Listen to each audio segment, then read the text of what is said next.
on this Saturday. Celtics post-game edition. How's everybody out there in television land doing? Let's go across. Let's get ourselves lined up first and foremost. Let's check out the Twitter machine. Twitter is good. Facebook is looking good. Let's go ahead and get locked in on the Facebook. We got Celtics. Yeah, we got to talk about it.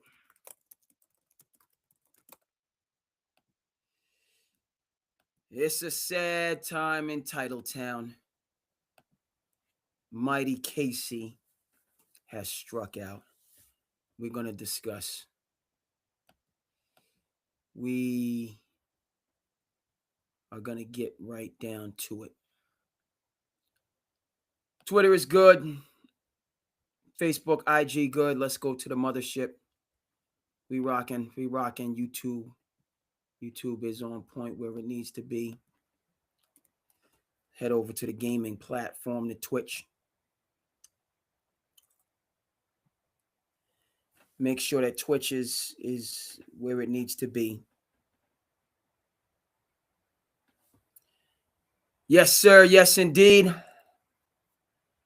We're good across the board on our socials. Make sure our volume is correct. You know, when it's it's a sad time, disappointing time in the city of champions. No two ways about it. When the Celtics go down as they have. And we gotta discuss. We're gonna break it down. But before we do, we start off. Hope your day, your weekend has been going all right. Got some rain that's coming to the Commonwealth. We're supposed to be done with the April showers and into the Mayflowers, but some rain overnight and some rain into tomorrow. Hopefully it clears up. Got a couple flag football games got to do. And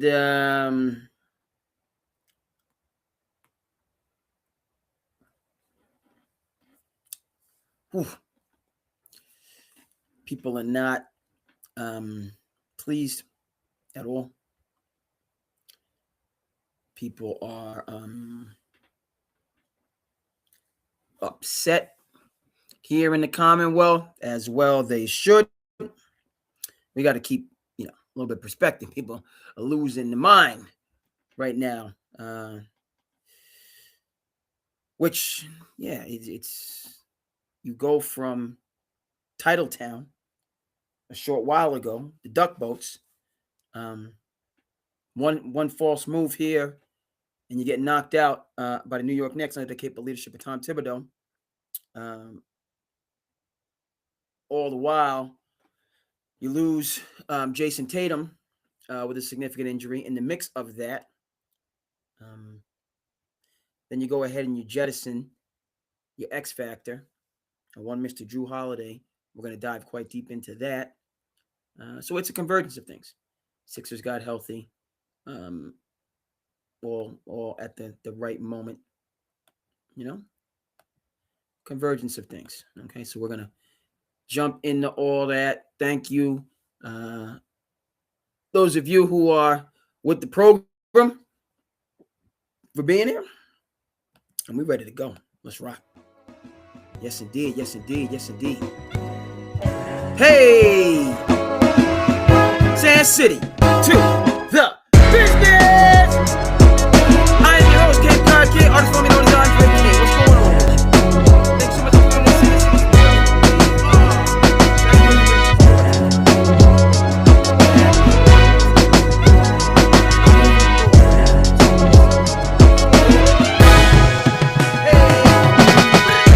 Run that back. SandCity. We right here in the Commonwealth. What's the next steps? Hey. Go.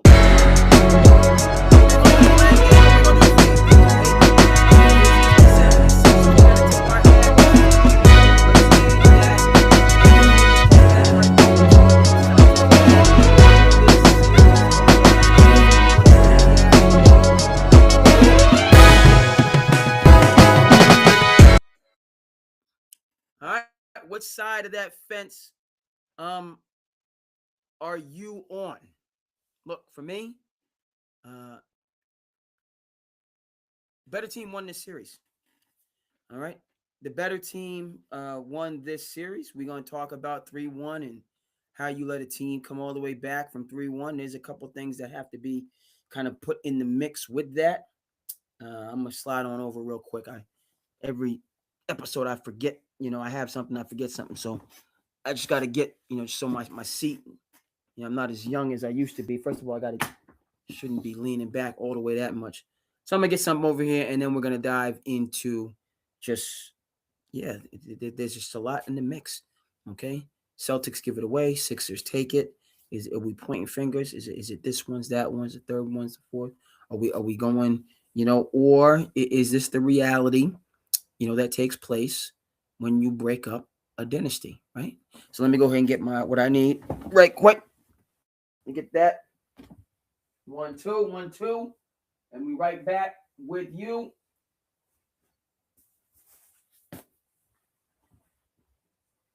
Right? Not quite as young as I used to be, so I got to make sure I got all kind of the support that I need. But let's not, right? We're going to dive right into this. And, to start with, hey, your boy Jaylen Brown took on the challenge because this game was getting out of control, folks. And he said, something, enough of this. We doing mano a mano right now. And Jaylen Brown said, we mano a mano, 2 men enter, 1 man leave. And he took on the challenge and really changed the complexion of the ball game. Celtics, folks, down 14, 15, 16 points in the second half. How did we even get to a 1 or 2 point game? So that's where we're gonna begin our convo. You understand? I'm watching. I had a local civic event. No excuses for missing, ball games, but I had a local civic event. Went well. So then I come in, and I'm picking up the game. Celtics down 5 at the half. Okay. But we get in the second half, and the Sixers, they're up 7, 8, 10, right? Sixers got this thing in hand. You know it, and I know it. So how did we all the way get from 6, 8, 10 to 4, 3, 2, 1? How did that happen? Right here, this is how it happened, folks. Okay. JB did this. JB said enough is enough. I don't care if I'm giving up 3, 4, 5 inches. I don't care if I'm giving up 30, 40 pounds. We doing mano and mano right now. I done had enough of you. So this was that old school, right? We're not ducking. We're not pointing fingers at this one, that one, the third one. Goodness gracious, my production. I see that this isn't right, that isn't right. My light is right, camera. You know what I mean? Why don't I have it on? Right? JB said we doing mano y mano. Which, by the way, on another topic, that's why Canelo, that cinnamon man, that cinnamon Canelo is the greatest fighter of his generation over and against, okay, including and especially Floyd Mayweather. Okay? Canelo is the greatest fighter of his generation over Floyd Mayweather. And we can dive deep into that when we need to. I know Floyd's got a fight coming up, but Canelo is the man of the hour for his generation. Why? Because he ain't duck no smoke. He took that Bud Crawford fight, put it all on the line, gave the people what we wanted to see. We getting Floyd Pacquiao 2 decades after we needed Floyd Pacquiao, with the rumblings of monetary issues in the background. What's going on? Who's in the chat? What's going on? Chris, what's up here? Yeah, we're going to talk. We're going to talk, and you know where it starts, Chris. We talking about Mr. Holiday. We doing holiday styles. Huh? But not just yet. What else do we got here? Okay? We're going to put it on Shireman, Pitcher, and Hauser. But they was cooking during the regular season. What's going on? They was cooking.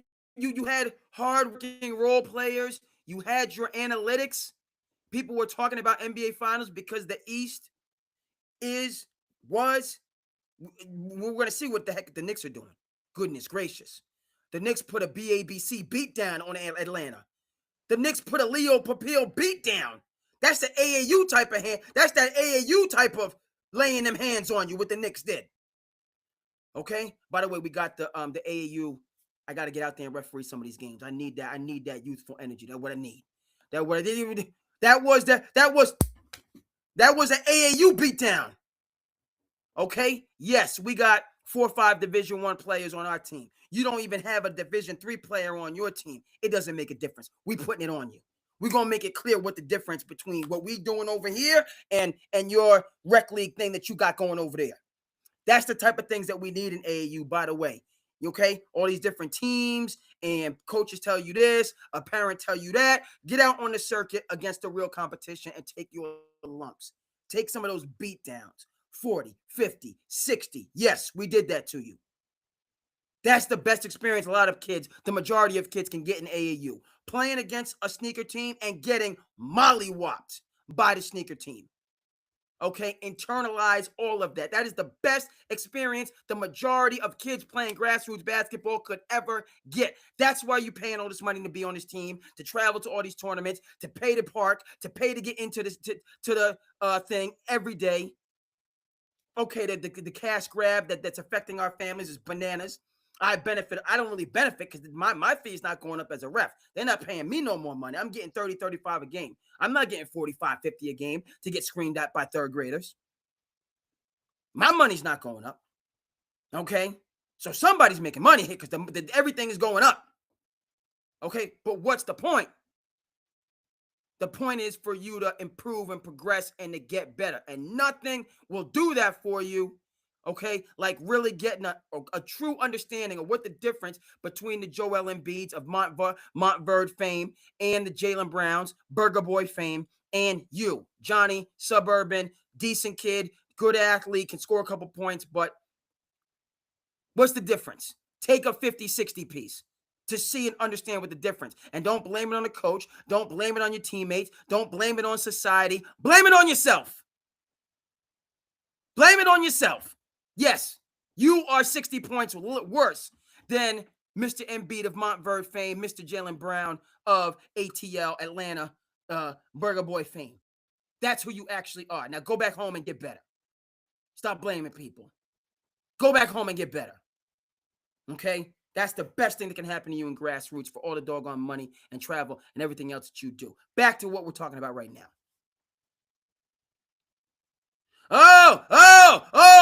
What is going on now? What's going on now?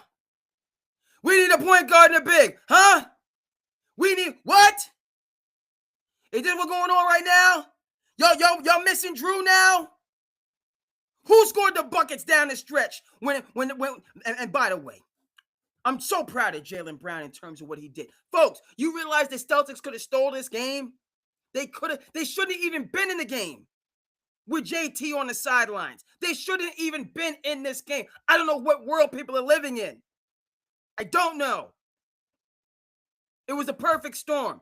It's not as though the Celtics had a 3-1 lead against the same team. It was a completely different series once Troel came back.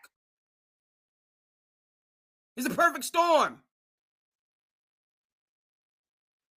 If you're going to put a Joel Embiid into the mix playing team basketball under Nick Nurse's capable leadership, all bets are off. It's not the same team. You know who's different? You're different. The Celtics are different because you don't have Drew Holiday and you don't have Al Horford. And throw in Crispy P for good measure. but you could have had Drew Holiday and Al Horford. Crispy P, if somebody had to go, we talked about this from day one on SandCity. Come at me, anybody that wants to go back and get those receipts. SandCity been on this from day one. I told you. Drew Holiday remains the X factor. What the heck were you thinking? Ridiculous. And now where's your behind? It was clear back then. You think you just find Drew Holiday on the sidewalk?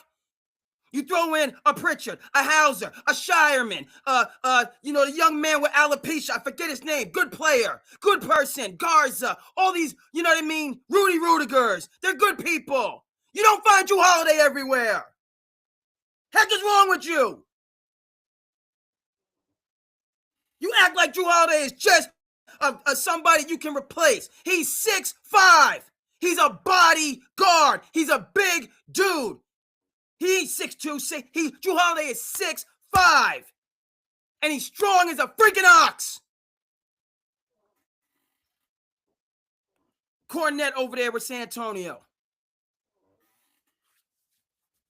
You gave it away when you traded Drew. Period. And who was cooking down the stretch? I'm so proud of JB. You shouldn't even been in the game. But the Celtics got stops. They had looks. Pritchard in the corner for three. What? Oh, my goodness. JB had looks. They battled back, and they had looks to take the lead. They did so well. Okay? But when the going got tough, who got cooking down the stretch? Tyrese Maxey. I don't care. You don't have anybody for me. Okay? Derek White, as good a defender as he is, he can't do it by himself. No, I'm switching off of White. Okay, now I got Pritchard. Well, no. Peyton Pritchard. We love Peyton Pritchard. He got Cape connections. His fiance, now wife, her family has a home on the Cape. He's around in the summer. So generous. Gets his hair cut at the local barber shop. He plays at the local gym with the kids, signs autographs, takes pictures. You know what I mean? And he just there's no days off. He has his workout regimen, summer regimen. He's doing that every single day. It's the summer. People are on the beach. People are listening to Jimmy Buffett and having a good time. He's in the gym getting the workout in. I go to the beach later. I go get on the boat later. I got to get my gym time in. We don't miss no gym days. That's how he became Sixth Man of the Year. He's a big part of the team. He ain't Drew Holiday. I know what people are thinking. I don't want to hear about his second apron. You had a dynasty. Dynasty, period. You take the second apron hit and you keep it rolling. Okay? Heck happened in the West. Drew Holiday got the doggone Portland Trailblazers, the Portland Gambling, the Portland Jailblazers. What the heck are they doing in the playoffs? Head coach, assistant coaches, they're looking at federal time. Why are they in the playoffs? Been dysfunctional for how many years? Because they got stability and leadership. With who? With Drew. Danny Avdija, I'm happy for him. Journeyman. Got it cooking. Clinging. The pride of Connecticut.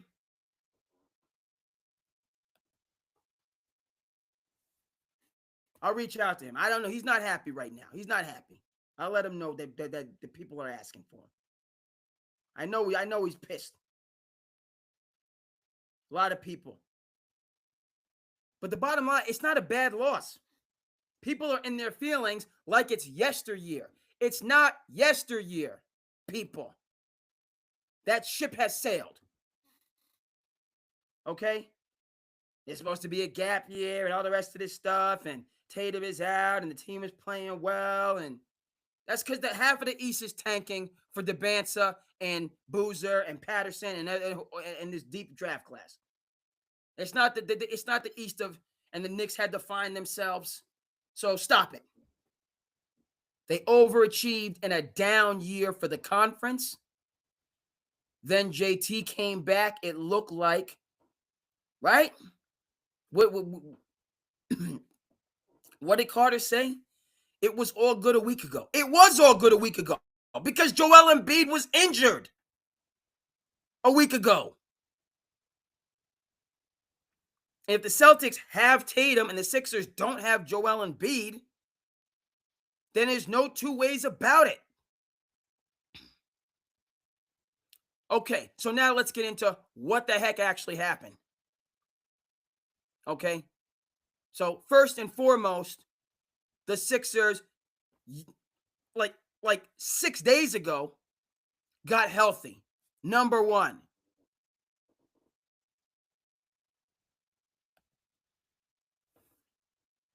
I have to come back at you because we've seen this. It is a bad loss, but this series is different because it's not the same team that they lost 3 straight to. They didn't beat they didn't beat a healthy Sixers teams 3 times. They beat the Sixers team that we've had all season, which is inconsistent and borderline. Well, like Embiid has been injured. Next thing you know, Paul George is over here on some Hedo Turkoglu, on some who was the Rashad, who was the 3-point shooter for the Magic that got busted for PEDs. When the Magic beat the Cleveland Cavaliers and they never should have, to deprive us of a LeBron Kobe final. Rashad, I forget his last name, Rashad Lewis.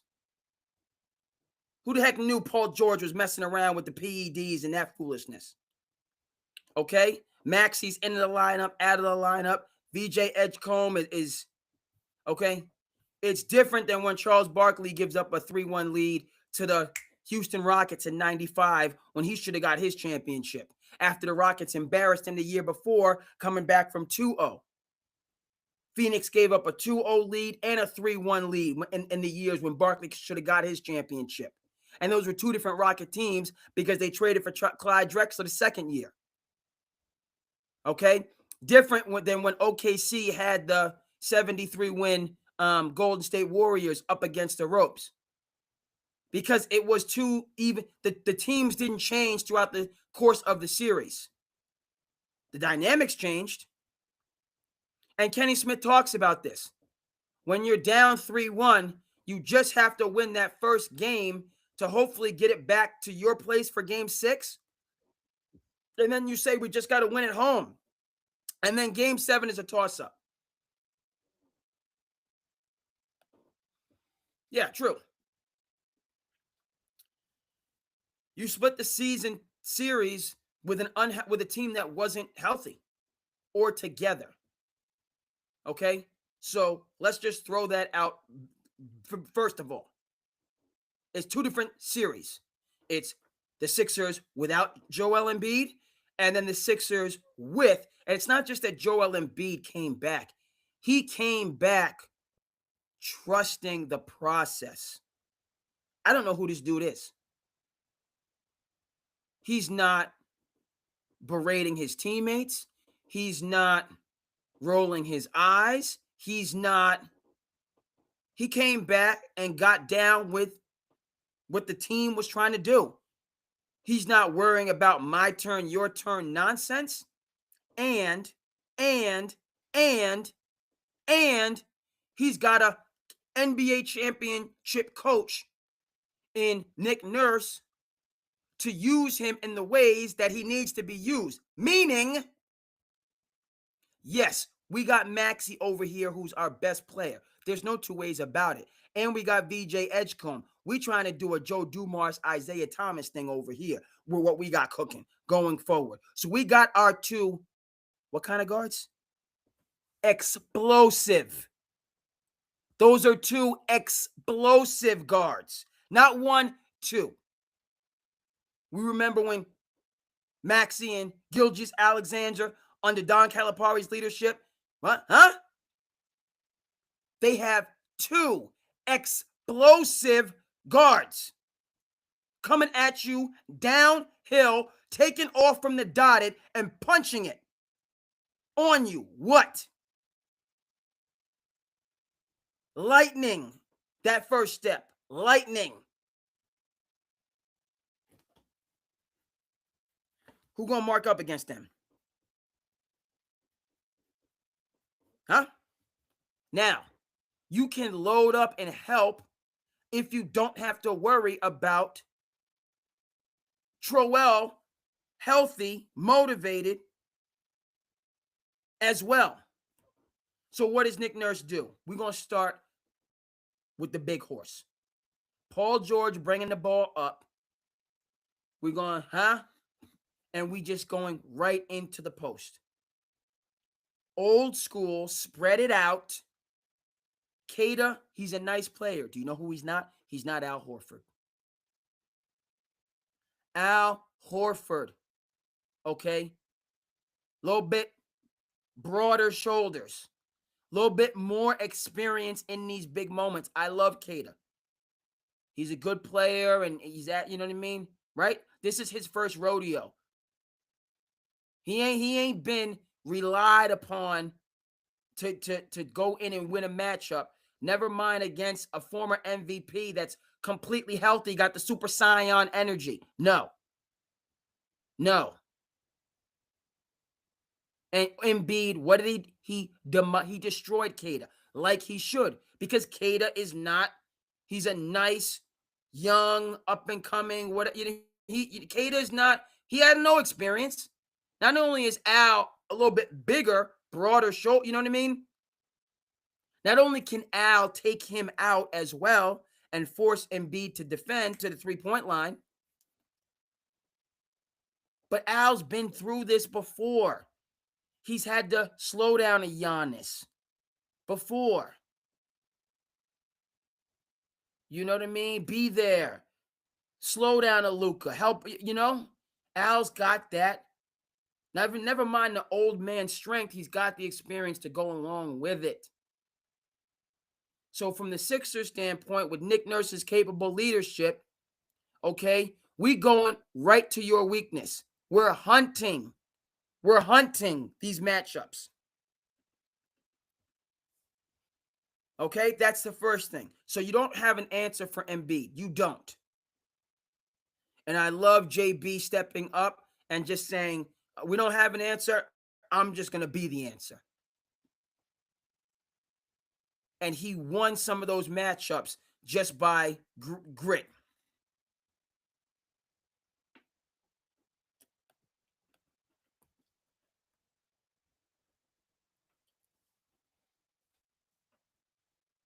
You know, no.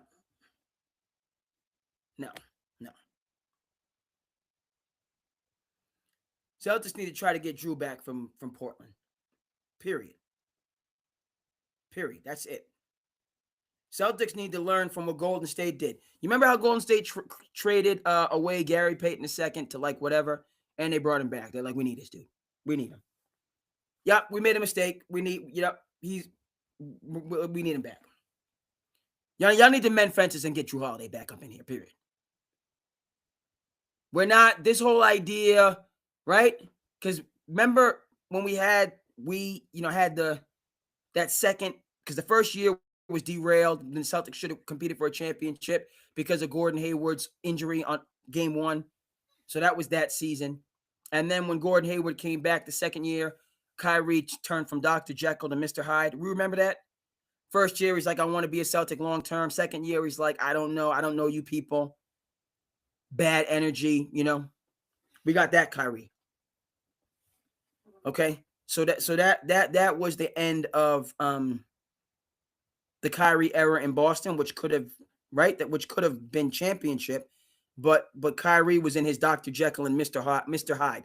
This is Kyrie. There's only 2 people in the world who have ever gotten through to Kyrie Irving, and I can't even really give Coach K credit because Kyrie was hurt the majority of his 1 year at Duke, so that wasn't Coach K didn't get. But Kevin Boyle, who is the coach at Montverde, who previously was the coach at St. Patrick's in Elizabeth, New Jersey, and battled with Bob Hurley. That was the national championship a couple years right there in New Jersey. You know, the St. Anthony's Friars from Jersey City and the St. Patrick's Shamrocks. I believe, right? From Elizabeth, New Jersey. That was the Natty a couple years. Okay, those two Hall of Fame coaches just here. So Kevin Boyle got through to Kyrie Irving, and then the next coach, no NBA coach until Jason Kidd was able to get through to that man. None, zero. He ran like 5 coaches out of Ohio. Byron Scott, Mike Brand. He just kept running coaches out of it. Nobody could get through to that individual. And then Jason Kidd did. They went to a finals, and then they decided to blow that up. We're not going to go there right now. We're not even going to go to that craziness. Let's bring it back to the Celtics.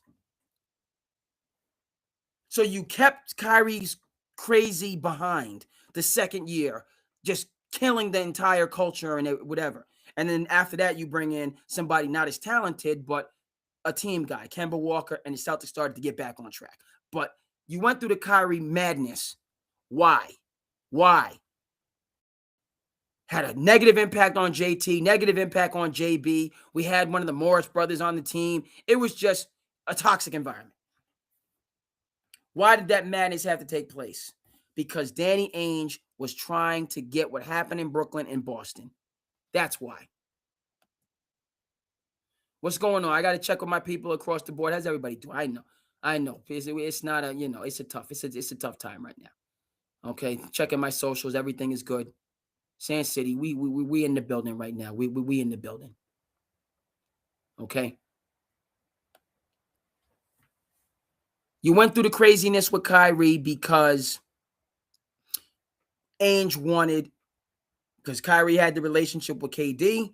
They took their talents to Brooklyn, and that's what Ainge was trying to get in Boston. Didn't work out. It didn't help the Celtics, and then they had to go about rebuilding the culture, which took years and years and years, and didn't really turn around until Brad Stevens got in his bag and said, appreciate you. Brad Stevens got in his bag and said, something, forget these picks. We getting talent that can help the team, and brought in Derek White, who was the point guard the Celtics didn't. And Derek White is not even a true point guard, but he's a player that knows how to pass first. And the Celtics didn't have that because Marcus Smart is not a point guard. He's never been a point guard. He's not going to be a point guard. Marcus Smart is a great defender, but he also wants to get buckets. So Marcus Smart was not making the correct because Marcus Smart was like, this is a big 3. No, this is a 2.5. This is a 2 and 1/4. This ain't no big nothing. Marcus, your job is to pass the ball to JT. When you're done with that, pass the ball to JB. When you're done with that, pat them on the back, give them some encouragement, and keep it moving. That's what we need from you, Marcus. Nothing else. We don't need your attitude. We don't need nothing. You pat these young lions on the back. You encourage them. You give them some guidance, which, by the way, Kyle Lowry is doing in the City of Brotherly Love, right? For Maxey. He's that big brother, right? This is the knowledge and the wisdom that Steve Nash has always had. Okay, that Chris Paul has never had. All right. Okay, I am not the alpha. These young lions are the alphas. So I got to facilitate what they got going on. They don't need a big brother, a stepdad, a drill sergeant. They need some encouragement, some perspective, and to step back and let them take their lumps and learn how to do it themselves. That's what they need. Marcus Smart didn't understand none of that. Okay, he out here competing with the young lions as if it's a competition. No competition. JP, JT, the rest of y'all. The rest of y'all. That's the pecking order, please. Derek White come through. San Antonio guy, hard work. Yeah, we good, baby. Yeah, JT, what y'all need? And then, yeah, you JT on the left, here you go. Hey, I'm here if you need for JT on the JB on the right, here you go. And I'm here as the secondary option. They made the right pass on time, on target. So Derek White's getting wide open buckets, just like he did when the Celtics won the championship with all that talent. Derek White was going because he's wide open. You can't double off Tatum. You can't double off Brown. We got to respect Drew. We got to respect Crispy P. Derek White is just wide open for 3. Okay, I'm just going to leave me wide as, and I can. And Derek, he was averaging like 14, 15 points for San Antonio. And he's a capable defender. He's not an elite defender like Jrue Holiday, but he's a capable. He's 6'5". He's got good height, got good instincts. But that's what the Celtics wanted to give away. Okay? So back to this thing about Giannis, and we're going to trade JT. Forget about it. Forget about it. It's not even, you're just going to be right back where you are. And Giannis has already been through this with crazy trades that don't have the chemistry. Giannis was the one that started all this, wanting to get rid of Drew. Because of what? Because of what? Because I need a Dame, and Dame's a closer, and Dame don't want to be in Milwaukee. Dame wanted to be on South Beach. I don't want to be there. If you played for the Heat, then I would want to play with you, Giannis.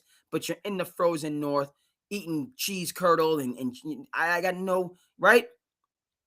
Dame didn't have that Kevin Garnett in him, that Anthony Edwards in him. You can be in Minnesota and have a wonderful life. You know what I mean? Your house is warm. They chauffeur you everything. Everybody wants to be around. You can have a good life. But if it's if you got your Anthony Edwards and Kevin Garnett didn't really have no choice. They got drafted by Minnesota. That's all they know. All right, so I'm good. Dame was in the Northwest getting rain and clouds 24/7. He's like, I want to see something different. I'm tired of this. I want to go to Miami. I want to go to warm weather, play for Pat Riley. It's like, something, you can go to Milwaukee. Play with Giannis. He wasn't even thinking about Giannis. He was just thinking about, what the heck am I going to do in Milwaukee? I'm trying to be on South Beach. You send me to Milwaukee. Didn't want no parts of it. Okay? So, back to Giannis and bringing him to the Celtics. And if Giannis wanted to, and Giannis, 1 minute he wants to leave Milwaukee. Now he wants to come back and he wants to be loyal to the soil. Then no. So, okay, you trade him for JB. So now JT and Giannis, do they mesh? Do they? I don't, you trade him for JT. Do JB and Giannis, do they? No. And you still haven't gotten rid of your point guard issue. And you're not going to.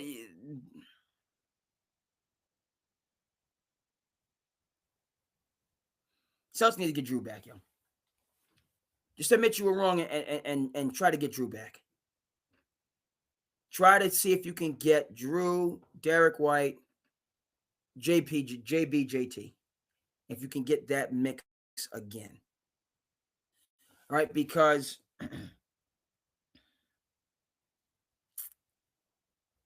look, y'all. And you know what I mean? JB, this was what changed the tide. They had options, so on and forth. What am I trying to say?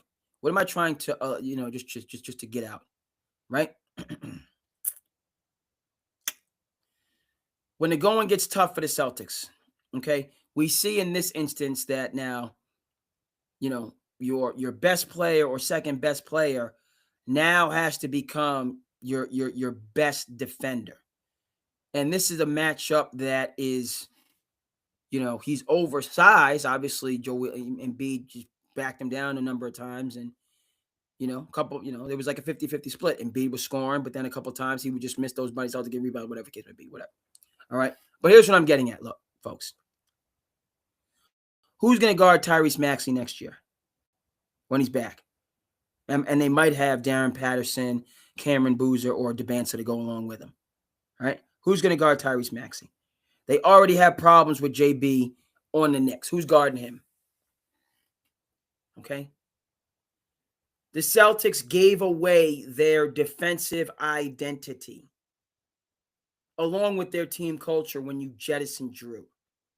So if you take this team, that's best three players are White, Brown, and Tatum. Those are the three. Those are their guys. Okay. And yes, they can all defend, but none of them is a pure defender. I say again, like a Drew Holiday, who, yes, he's a champion, NBA. Yes, he's an Olympic gold medalist. Yes, he's an NBA All-Star. But in the evolution of his career, he came to the place of, I can score, I can pass, but what I'm going to do to help my teams is I'm going to be the Secretary of Defense. Okay? I can, yes, me, Drew Holiday. I can slow down a Derek Harper. I can slow down a Stephen Castle. You know what I mean? I can slow down Vassell. All those, you know what I mean? I can slow them down. Right? And if you want to talk about the better, right? Yes. I'm not going to complain. And by the way, didn't the Celtics play right in the first championship year? They played the Pacers, right? Drew Holiday just getting steals and everything else to dispatch them. When they played the Suns, Drew Holiday getting steals against Devin Booker to close the game out, or Drew Holiday getting an offensive rebound to give you an extra possession.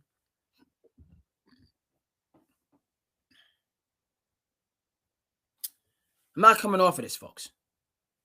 You look at this Celtics team and where they go from here, you need to go out and find that backcourt mate for, who is going to be like their defensive. Like they need a Marcus Smart type of a player.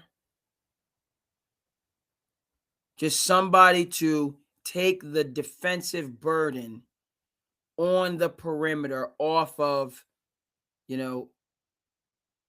really, it's a lot of, right? Jaylen Brown, he's going to guard the best perimeter player and he's going to guard the best post player. He can't be expected to do both. Right? He can do it. He's capable.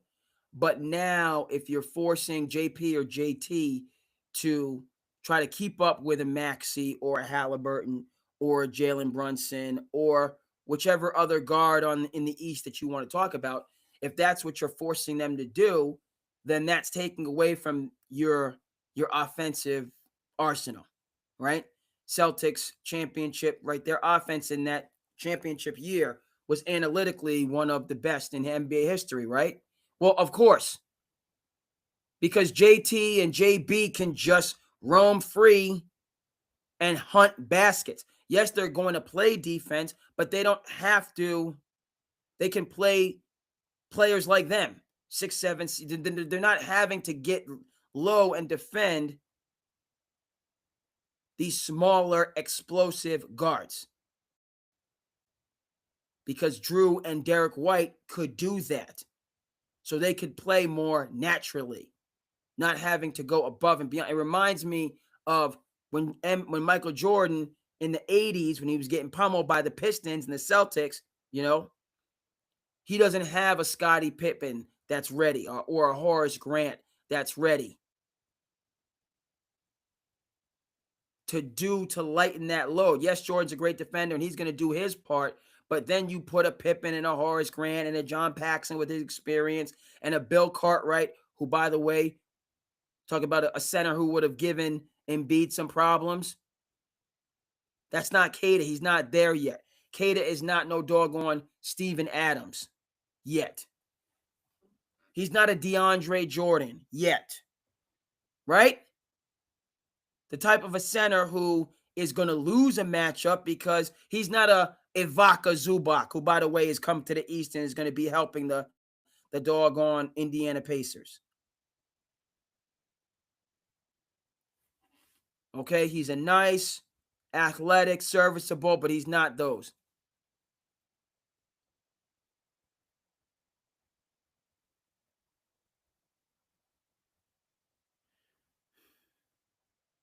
You want to talk about Joe Mazzulla now? All right? Let's talk about Joe Mazzulla. Okay? But, hey, yo. That song by Justin Timberlake, you know what I mean? It's 50 Cent, you know what I mean? Hey, yo. Anyway. Really, I'm just, what I saw from JB tonight, like the Celtics people, they were going to steal this game. You already said that. They were going to, this was not The Celtics could have easily lost this game by 20. This could have been a 20-piece, folks. A 20-piece. That's where this was going. So they showed character and championship grit and all of that. Just getting it back into, right? And I think what's hurtful for a lot of people is it looked like the Celtics were going to steal this one. They were going to steal the game. They shouldn't have been in the game. Against a better 76ers team with the perfect storm, who got healthy at the last minute, the right minute, and were playing together, motivated, putting their differences aside. Okay? And we're going to discuss what the heck what's going on in Houston, and Kevin Durant all of a sudden being a mystery man, MIA. It's crazy. He only missed like 4 games this season. Right? So the Sixers all of a sudden get healthy and get everything lined up, and for the Celtics, and now all of a sudden you don't have JT as well. So they say, well, they didn't have JT all year, and the Sixers didn't have Embiid healthy, Paul George not suspended, Tyrese Maxey healthy.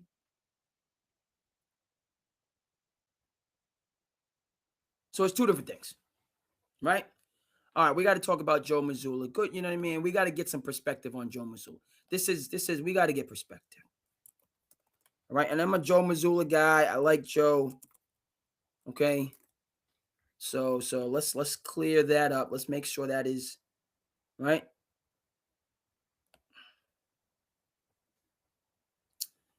But we gotta just break down the Joe Mazzulla conversation a little bit more.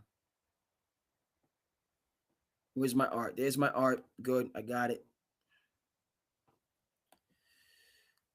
So let's it's important. It's important. Where does this leave Joe Mazzulla?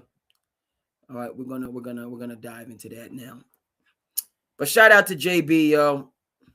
It's crazy. JB turned the tide and gave the home team. They had a shot. It was right there.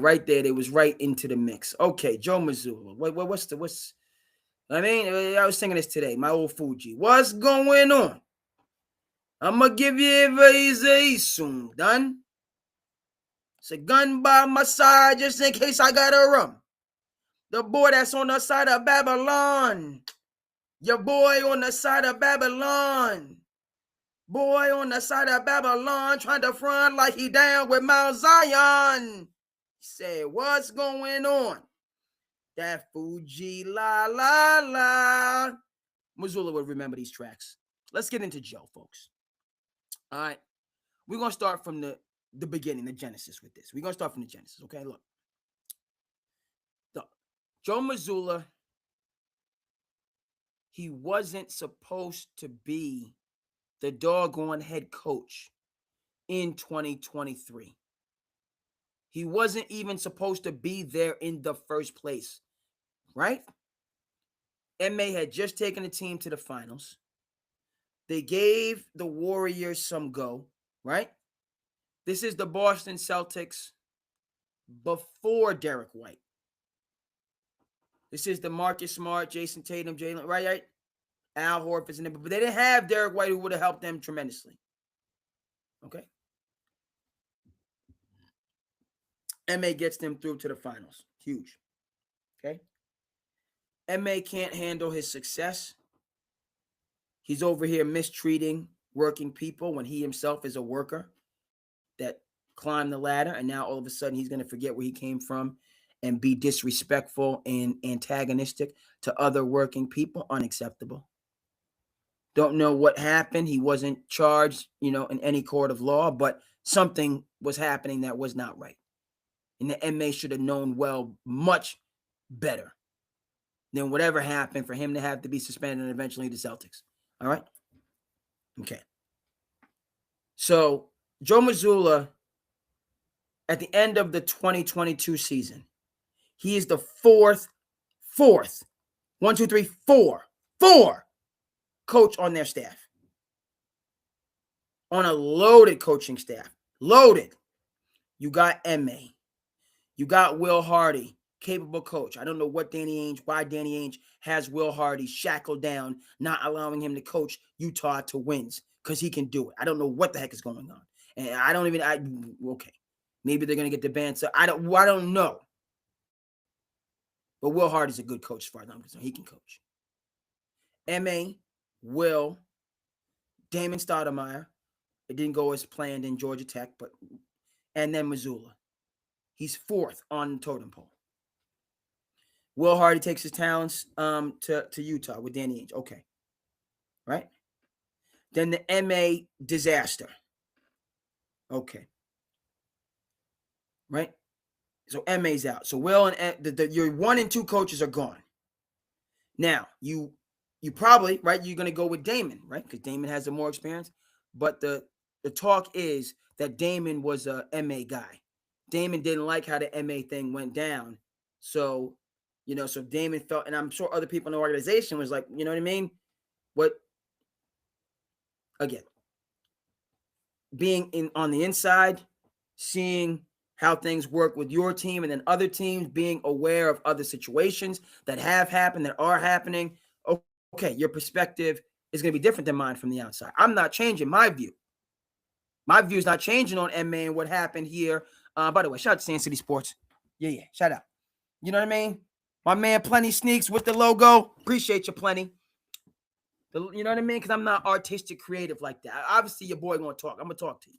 But I don't have the artistic, the creativity that the other people have. So I appreciate my man Plenty Sneaks. SandCity, buy for the fans. And then also the flag man, my cousin, the flag man. You know what I mean? Give me the silky smooth. This is extra comfortable. And I mean, you gotta get the silky smooth, comfortable joints. SandCity in the bill. A lot of good people working with me. You got to be thankful. A lot of my buddy in the car talks about. I got to get my daily dose of gratitude. Get my daily dose. Okay. So M.A. Damon didn't feel that he deserved the punishment. And I'm going to respectfully, respect his opinion there. There's a lot of untoward things that go on behind the scenes that we don't have any idea of. Right? And Damon's perspective might have been, hey, this happened, similar situation with this team. That individual wasn't suspended or fired. They found a different way to handle it. So therefore, M.A. should get the same treatment as these other situations that are going. Fine, you could have that perspective. I understand that. Okay, I'm not coming down from my view. You don't treat people in the way that M.A. treated that staffer anyway, under any circumstance. I don't care if it happens on 30 of the 30 teams. All of y'all are wrong. You don't strong arm and bully working people. You don't do it. Period. I don't care if you're a silver spoon in your mouth, come from privilege, feel like I don't care if you're one of those type of people, a Joffrey Lannister type of a person that just degrades people for no good reason. And he's always been like that, always been off and has been needing somebody to check him from day one. But his people wouldn't let people check him. So he just got worse and worse and worse. So until it becomes a Joffrey Lannister. Shout out to Game of Thrones. Shout out to David Benioff in 25th Hour, which he did with Spike Lee, which you need to go ahead and see if you haven't, as well as D.B. Weiss. Shout out to the Game of Thrones people. Joffrey Lannister, he just, you know what I mean? There's no excuse for how he became, but people just kept letting him disrespect people his whole life until it just morphed into something that was out of control. That's a Joffrey. All right. But then you have people, working class, pull yourself up by your bootstrap people that, you know what I mean? People kept having to give you an opportunity, help you, assist you, nurture, mentor you for you to get to some place. And now all of a sudden you get to some place and you're going to be treating some people some type of a way? Heck no. Crazy to me. That's even wilder to me than the Joffreys of the world. Okay? So I'm happy M.A. got another opportunity. There's trouble in Houston. We know this, but he got another opportunity. He needs to stop giving the doggone ball to Sangoon as if Sangoon is some type of playmaker and just having Sangoon get a bucket. He's shooting hook shots from the side, hitting the side of the backboard because Sangoon is not a go-get-it player. What are we doing, M.A.? a different conversation. Give the ball to freaking, I know Reed Shepard has been out there turning the ball over and trying to find himself, but just give it to somebody and run a high screen and roll, please. Don't give it to Sengun unless it's a drop-in. He's not a go-get-it player. Stop that. So fine. All right? So Damon was an MA guy. We couldn't go with him. All right, so Mazzulla, right? We got to go with you. I was saying that season. I'm saying it now. I said, look, you got to get him some help.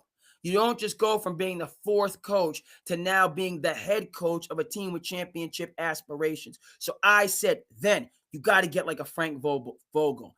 Pick one of these coaches in waiting that's sitting, talking to a broad, not a pod, they might be podcasting or, and just get them on the staff to help him. By the way, like Rob Pelinka did for J.J. Redick, who's got L.A. cooking. But it's not just J.J. Redick. He's got Scotty Brooks, coach of the Oklahoma City Thunder, for a young Kevin Durant and a young Russell Westbrook and a young James Harden. We're not losing. We're learning how to win. Scotty Brooks, NBA lifer, played with the Houston Rockets back in the day. By the way, check out his I heard him give a podcast. He's a very interesting story.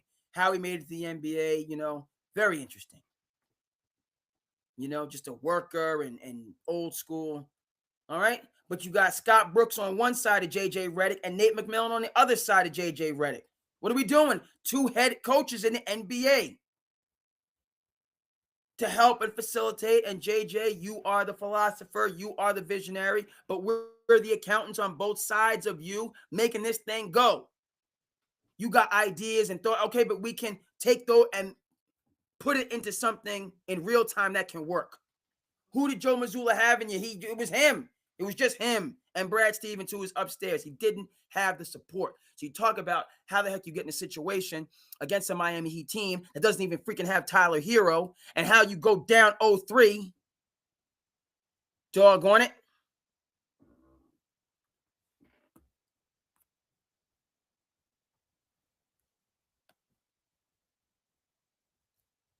I'm not sure who went to UC Irvine. Okay, I know Mazzulla's a West Virginia guy, played for Huggy. Scotty Brooks went to UC Irvine? That might work. Yeah, Scott, that's who you're referring to. Fascinating what I learned about Scotty Brooks.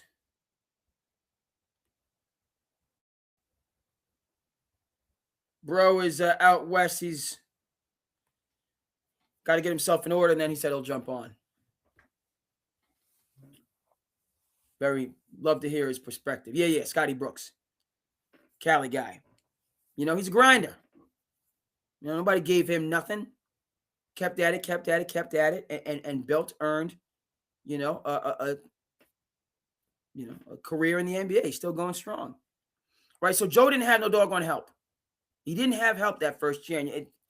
Does that excuse going down 3-0 to, but doggone it, Eric Spoelstra. Okay. So we're gonna, you know what I mean? Joe, he ain't had no help. He ain't had no help. And you know who he was up in there against? We're gonna come back to you. We're gonna come back to you, Joe. You just threw Joe Mazzulla with no doggone help.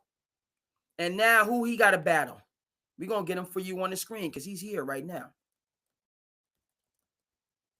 We're gonna get him on. Hold on. Okay. We got a couple.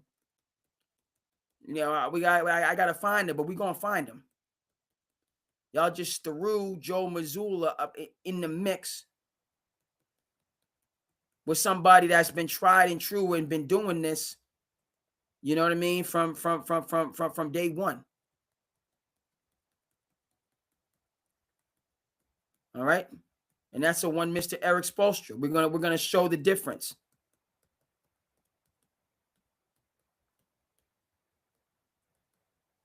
Okay, and I got a couple.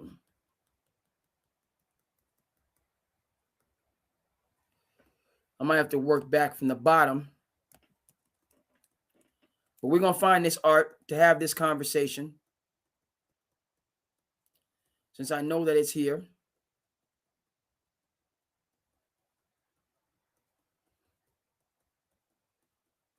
We're going to talk about why it wasn't a fair fight. And I'm just looking for my art, which I'm not going to come off of. Got to keep track and keep it in my mind. There it is. I done found it.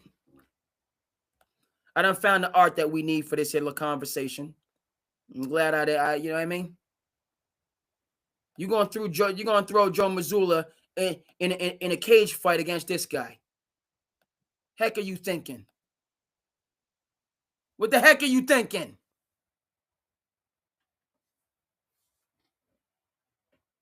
See this kid up here, video coordinator, grad assistant that went to work for Pat. I will do any job that you have for me. I'm a coach.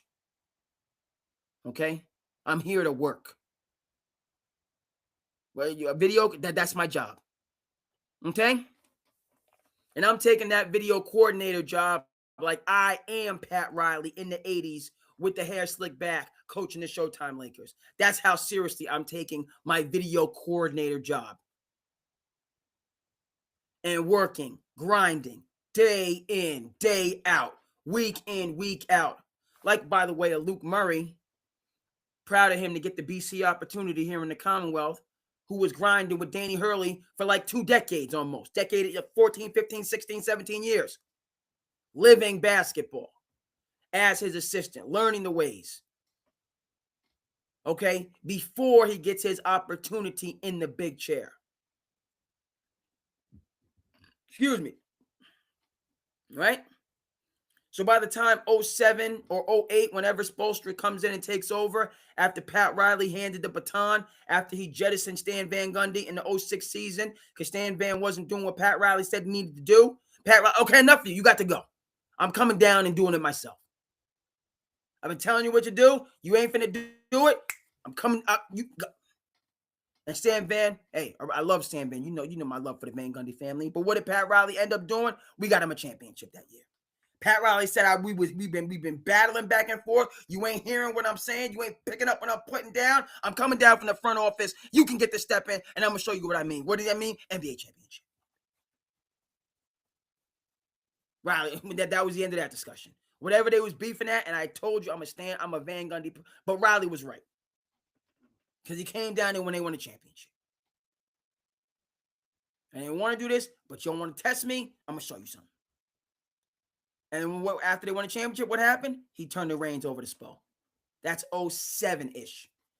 So 16 years before he locks horns with Joe Mazzulla in 2023. What are we talking about here? And he'd already been grinding for well over a decade before that. And you're going to throw Joe Mazzulla in a cage match with that guy? Are you kidding me? With no help, no support on the bench? Stop it. Gonna make short work of this situation. Doesn't matter if we don't have Tyler Hero. That's the Miami Heat culture. And we would have seen something because Miami was about to beat. We forget they were about to beat Charlotte without Bam. Folks, we could have had Miami could be wreaking havoc right now in the playoffs. They've done this a number of times. That year, 23, going to the finals as a play-in 8th seed, knocking off Giannis, which started the whole Drew Holiday madness and Coach Bud madness. So Miami is still doing damage as a play-in team. Whatever their formula is, it works. Come play up, they just Spartan basketball. Okay? There's no way that Joe Mazzulla, by himself, without support, was going to lock horns and win that matchup, as far as I'm concerned. Now, they did win 3 straight after going down 0-3, but then in Game 7, they get embarrassed at home. Okay? And, I was like, what do you, I mean, yeah, you probably, but, he's supposed to really he's top coach. Like the real deal. Okay? Not pat you on the back, not rah, win one for the gip, no. He can inspire you, and encourage you, but then he has a system, right? And again, this is my issue. Back to MA with some of these coaches in these tight situations. What did Brad Stevens do time and time and time again when he was coaching the Celtics? He drew up out of bounds plays in tough situations for the Celtics to get buckets. He did it 4, 5, 6, 7, 8 times. It's a must-score possession or it's an out-of-bounds play. Stevens was drawing up magic, just and the Celtics, boom, boom, layup. He single-handed them, won them possessions in high-leverage moments to swing games. Brad Stevens did. Okay, and that's what an Eric Spoelstra is going to do. Playing that chess match. All right, and so Joe Mazzulla, he gets a pass from me in 2023. Got a pass. Okay, now let's go to the championship year in 2024. Okay, let's go to the championship year. But what happens in that summer, folks? All right, not only does Jrue Holiday, I got to keep this slide. This slide is okay. Got it. 404 for Spo. 404 for Spo. That was a little bit down there. Not only does, right? Not only does Joe Cronin secure a bag for Dame, right? All the picks, Brogdon, no, that was later. But Joe Cronin secured the bag for Dame. But because him and Riles, that negotiation went sideways, and because that's where Dame wanted to go. So Riley had some leverage, and he just kind of stonewalled Cronin, and so Cronin felt some type of a way about it. He pulls off the Milwaukee deal, gets his whole bag, and we remember the pull that he got for Dame, and yet the Dallas wanted to trade Luka for Anthony Davis and a bag of Chi beans. But that's neither here nor there. Talking about some wildness. We look at what he got for Dame, and you just want to send Luka out for just AD and a handshake.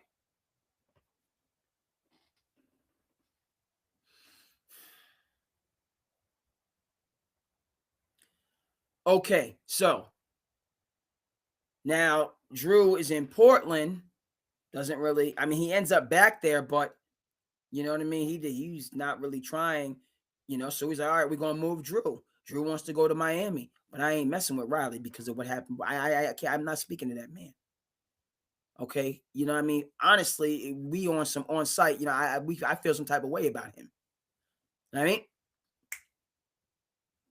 I will not acknowledge that man. We are not on speaking terms right now. I don't care what he has to say to me. It's that polarization that we see in other facets of American life. I don't care. I'm not dealing with him at all. So who swoops in? By the way, it's tough now in Title 10. I know it's tough. But Brad Stevens just did win Executive of the Year for this season, and deservedly so. So who swept in the summer of 2023? Brad Stevens swept in like a phantom to scoop up Jrue. Like a phantom.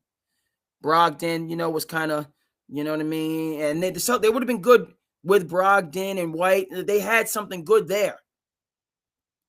But you're going to give us, no, we got to get Jrue. Swoops in, gets Holiday. Now you got the dynasty. Holiday, White, JT, JB, Crispy P. It's on. That starting five could win 3-4 championships. It was on. And we'll talk about second apron nonsense because right? You could have structured Holiday's deal, and this is organizationally. If you knew the second apron was going to be a thing then you could have given him a 2-year deal at whatever money to give yourself the ability to come back and to get him. And he would have. He has the type of personality, just like JB and the Knicks. Mikal Bridges for the Knicks. That's La Cosa Nova. That's Jay Wright upbringing and tutelage. The mindset is different. I'll take a little bit less now to keep this championship thing together because I know if we win a championship, I'm going to eat off of that for decades. So I'm taking a little bit less now, i.e. Patrick Mahomes and the deal that he signed that gives the Chiefs flexibility to come back to keep the teams together so we can keep winning championships. Drew had that type of DNA. So why didn't you sign a deal that allowed that DNA to come out to keep the team together? Ridiculous. Back to Joe Mazzulla. So you give him a far stronger team in 2024, but not only that. First thing Brad Stevens did as the whole Drew Holiday saga was playing out, we're going to go out and get Sam Cassell. Number one. So now you have a lead assistant. Longtime Doc Rivers, head coach in waiting. So now you got some strength on your bench. Now, the second thing we're going to do, we're going to get Charles Lee from the Milwaukee Bucks. Longtime Coach K guy. We see what he's doing in Charlotte, bringing that culture and that organization back. Third thing we're doing, we're going to get Emil Jefferson, assistant for John Shire, coming from the Duke tradition. So now he's got three, uno, dos, tres assistants now to help him and build up. Okay, and then the fourth thing, all right, that just fell out of the sky, to use a biblical reference like manna. The fourth thing is ESPN on some foolishness, on some funny money nonsense, gets rid of Jeff Van Gundy as a host for whatever ridiculous reason they did that. So now Jeff Van Gundy's in the mix. Brad Stevens swoops him up and brings Jeff Van Gundy in as a special assistant or a special consultant and another front office guy, just to give us so that if we ever do see Spoelstra again, that monster, in the postseason, if that ever happens again, I got a Spoelstra, Pat Riley guy in my camp that can help me unravel all of these things that they're throwing at me that I can't really react to because they just got some whole other language. And right now I got a Pat Riley guy in my camp to help me in those battles. So Joe went from no help to Sam Cassell, Charles Lee, Emil Jefferson, and Jeff Van Gundy in the championship season. So they have the historic banner year. The duck boats are rolling. Title Town is jumping. It's all good. But now we see the attrition. Charles Lee, we lose Charles to Charlotte. I don't know who he was replaced to. Excuse me. I don't know who his replacement is. Okay? Doesn't seem like he was replaced. I'm not sure who the next NBA head coach in waiting that's on the staff now. You lost Charles Lee. He clearly had a big impact based on what he's doing in Charlotte in year 2. His replacement, who knows? But then on top of that, you let Daddy Warbucks, Mr. Steve Ballmer, as he's known to do, come through and steal Jeff Van Gundy and take him over to be with the Clippers.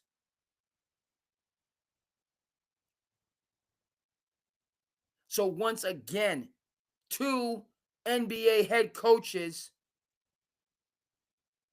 stolen from your staff, and I'm not seeing who they've been replaced with. So last year when Joe Mazzulla gets in trouble against the Knicks, gives up back-to-back 20-point leads at home in Game 1 and Game 2, up against who?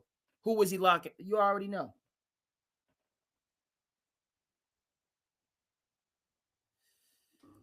See, we not understanding right now, folks. We're not understanding right now. I don't know if this is answering your question. All right, we're going to get Tibbs on the screen in a second. All right, NBA lifer, man. Mazzulla's, he's not Tibbs. He's just stop. And no. Tibbs is a lifer, yo. He come on now.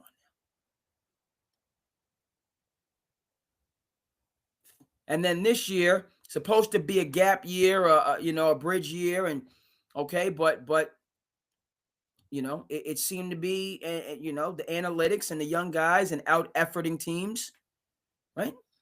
And then JT comes back, and now we're like, oh. And all those things are true. And this is where it comes back to your point, Chris, that, yeah, you needed to snuff the Sixers out before they, right? That's that game 5. Okay? But it's a game 5 in which, right, it catches you. It's like when you're winning a fight going into the 9th round, but then you get stunned. That person connects on a power punch, right? You had a plan, now you got socked in the mouth, and now you're a little bit dazed. So the thing about game 5 was, yes, the Celtics had it going and it's working, and JT, but the Sixers all of a sudden got healthy, got motivated, backs against the wall. So the Celtics were and I don't know if anybody saw the Kentucky Derby today. It was wild. It's crazy finish, right?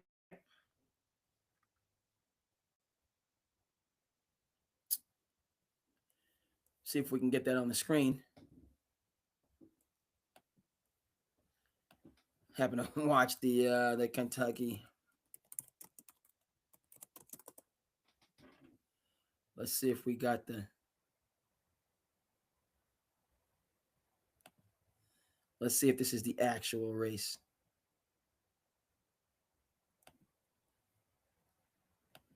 All right.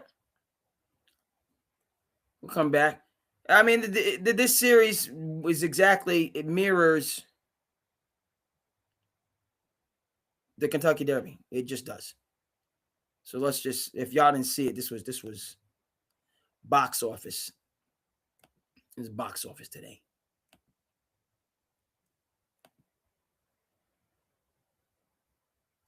So happy with Mike Smith aboard, the winner of the Santa Anita Derby.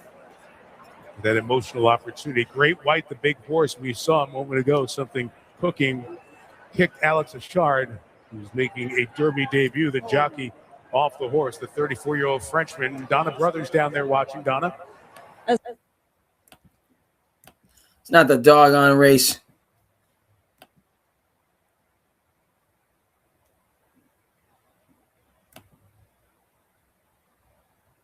There he is.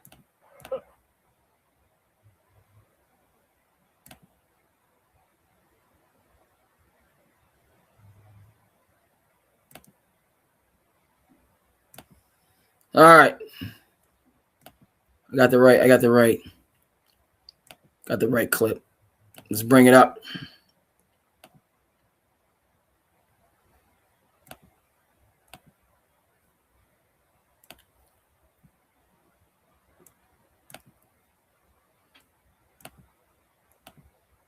There he is. He's already starting to move now down the backside. He was 5 or 6 behind the last horse.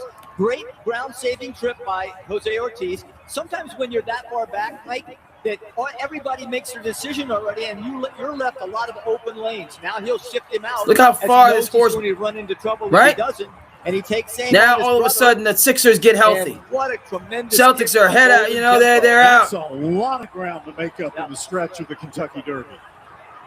He's 7 or 8 weeks back at the top of the stretch still. The numbers on how far he ran are going to be amazing, right? Wow.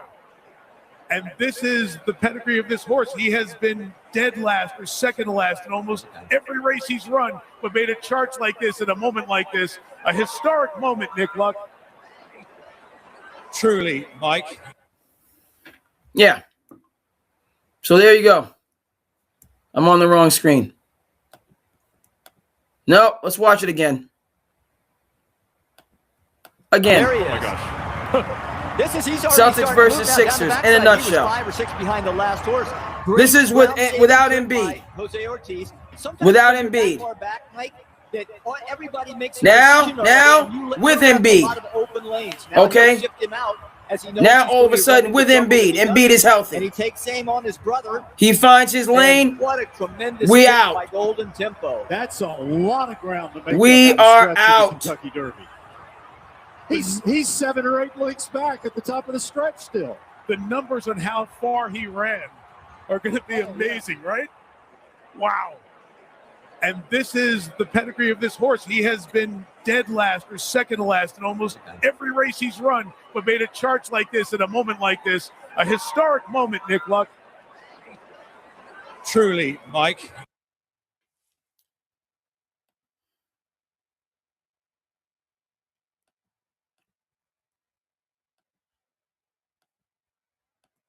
And there you have it, folks.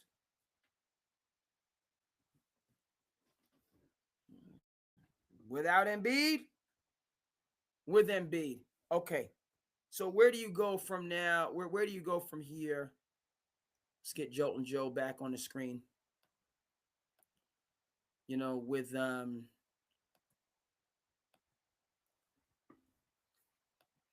Missoula. Am I saying cut and run? No. All right. No, I'm not saying cut and run. I am saying Joe Missoula is a coach that needs other NBA head coaches on his staff. Okay. For years, Doc Rivers, David Jorga, who I thought did a nice job when he was coaching, right, with the Grizzlies before Taylor Jacobs, who I think is going to do a good job. Taylor Jenkins, excuse me. Taylor Jacobs.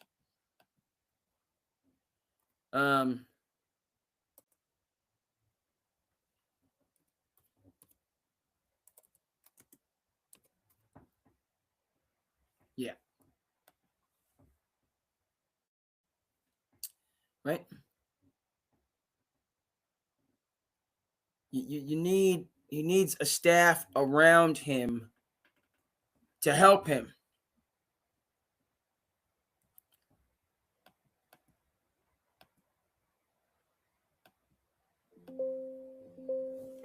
Appreciate that. We got to deal. We got some quality. The volume is low. I've been noticing that. I'm gonna have to get. We're gonna have to next episode. Next episode, I'm gonna plug in my mic. No yawning on SandCity Sports. I'm gonna plug the mic in to see how that impacts the sound. Hopefully, improves. You know, sounds like I'm in a talking in a glass or something, right? Which is not good. Pump up the. It might have been the.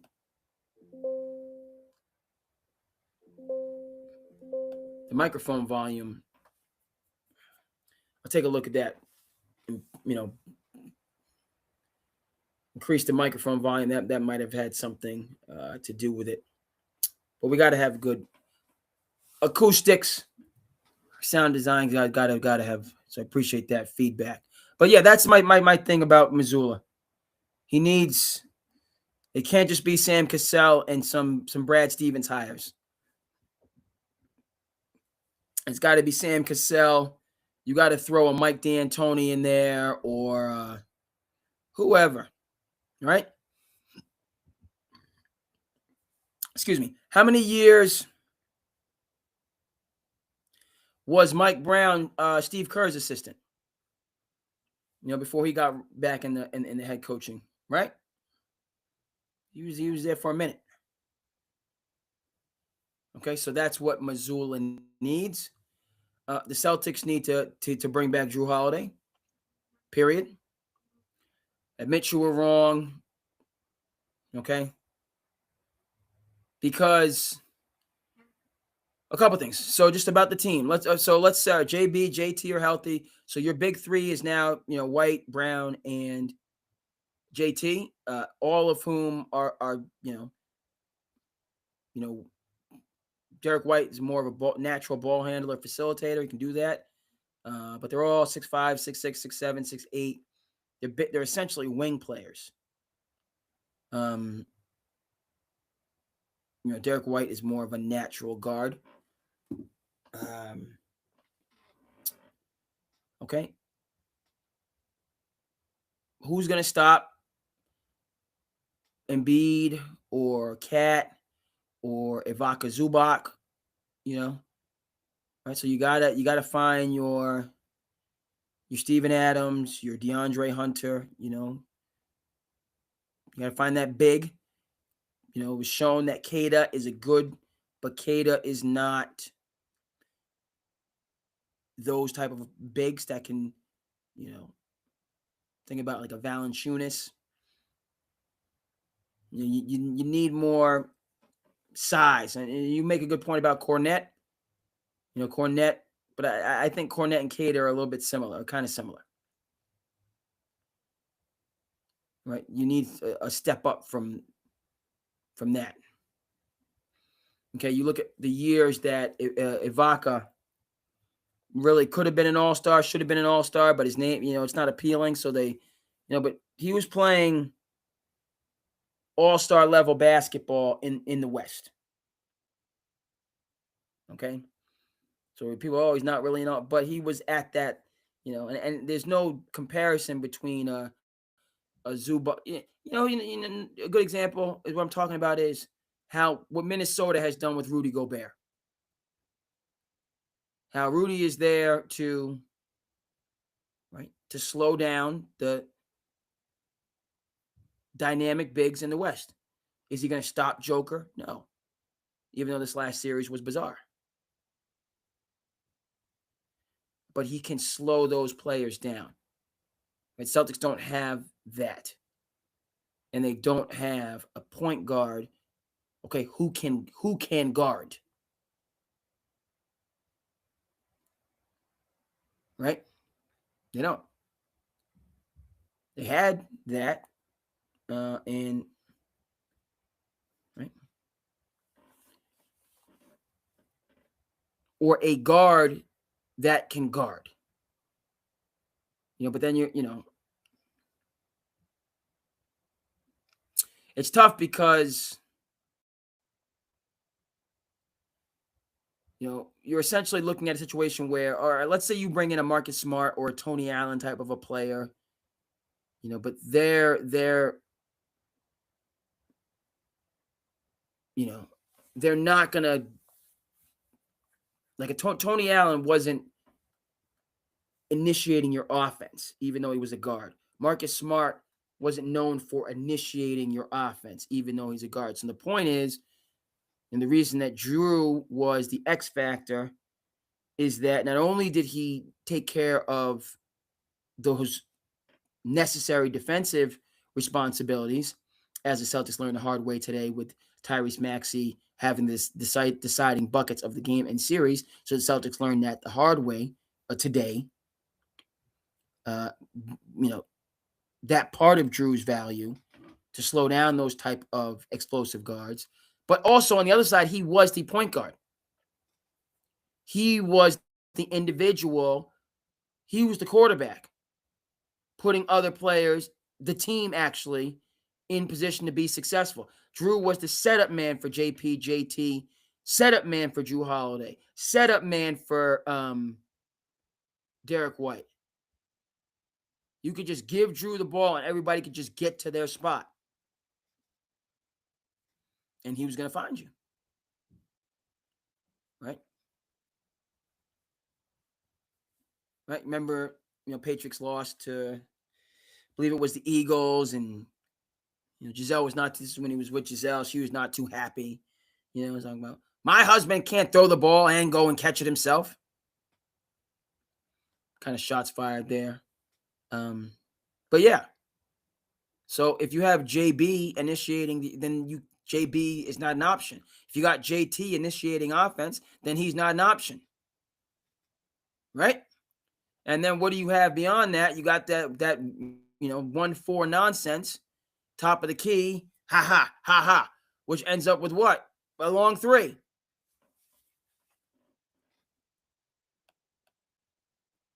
And it's a good shot because no, it's not a good shot. Ain't nowhere near a good shot. Okay? We ain't getting no movement. Right? No.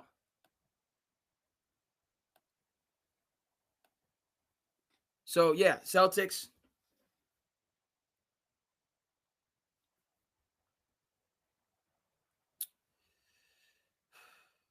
Really, that it's that they need a defender out front, a lead guard that defends. And then to figure out because Garza, you got Kada, what is Garza going to develop into? Can Garza actually guard? He's a big, broad-shouldered, younger player, but is he more of just he's a guy that can shoot it and score, or can he go down and guard the post players of the East? I'm not, I don't have tremendous confidence, frankly. Okay.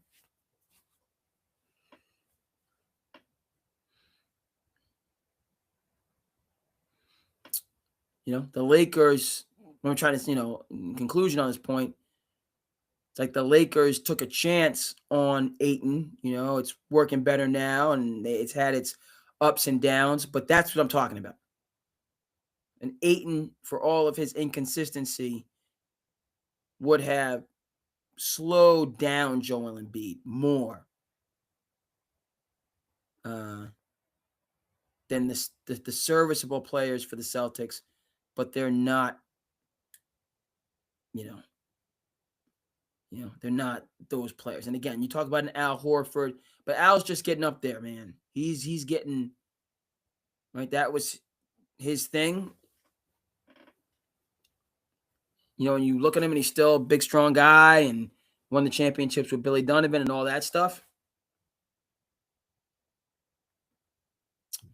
But he's not a spring chicken anymore. All right. Get Mazzulla some help. Hire some former coaches. Right? More former coaches to be on his staff.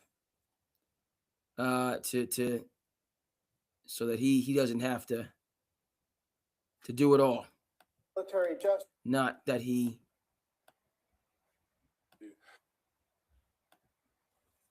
I'm over here on the Twitter machine and all these a lot of post-game stuff going on.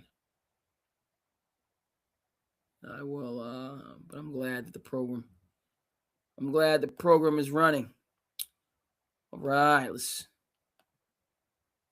keep it moving and grooving. I hope everybody out there is doing well. That is, it's where we're at. It's tough, very difficult. Mighty Casey has struck out.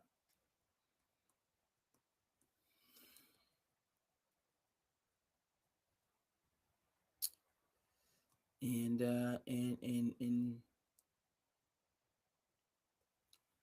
here we are. Okay. So a lot of questions this off season. It's not I'm not blow it up and nope.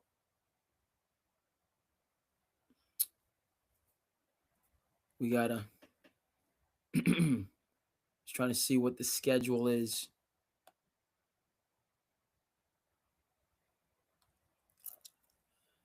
$3:30 and 7:30. Okay. No yawning on SandCity Sports. 3:30 for the Magic and the Cavs, and then 7:30 for Raptors.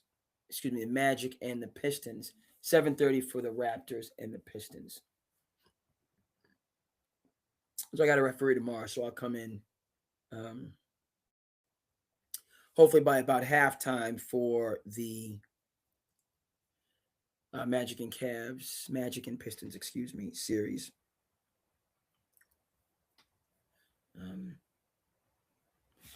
All right.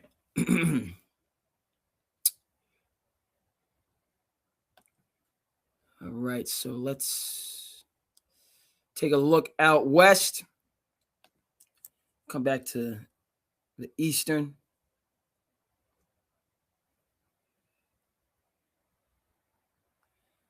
Right, so we're looking at OKC, LA, and then San Antonio, Minnesota. Out west. And in the East, we got Knicks versus Sixers. Knicks Sixers. Okay. And the winners of tomorrow's games are going to go toe-to-toe. So Orlando, Detroit is going to go toe-to-toe with Toronto and Cleveland, which, all of those series, this Eastern Conference and teams kind of finding themselves at the right moment. The Magic, talking about the coaches on the hot seat. They're not seeing eye to eye, don't like each other, all the rest of that stuff. And then they put it together in the playoffs, and you see where they're at. The Pistons had a stronger culture and consistency, but have just struggled to score, frankly, when you watch their games. And then it's which Cade Cunningham are you going to get? That Cleveland and Toronto series. And you talk about Cleveland bringing in Harden. So they have their big four with Harden, Mitchell, Mobley, and Allen. And then the reserves, support players around them. Kenny Atkinson knows his business. But, I've been impressed with Toronto this year. Just in terms of their roster construction. I mean, they Scotty Barnes is a perennial all-star who's playing like it. Then you throw in Brandon Ingram. Those are two guys, 6'8", 6'9". Scotty Barnes more of a two-way player. Then they also have R.J. Barrett, same composition. Got Grady Dick, same composition. They got a lot of guys, 6'7", 6'8", 6'9", that can score it. And then you put Emmanuel quickly in there as your guard. Then they still have Podol. Toronto, just they haven't been good as of late, but they're just a big team. Seems like everybody, all of their position, all their skilled players are 6'8" or better. So, okay, let's see where we're at here. I want to give a couple, see what's going on the socials. Doing good on the socials. It's a tough night. I get it.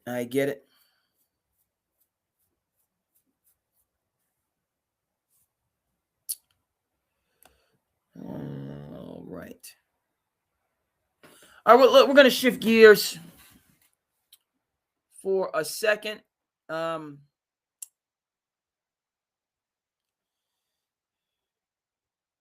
Okay, I want to stay with sports, and then we're going to shift gears to go with the culture.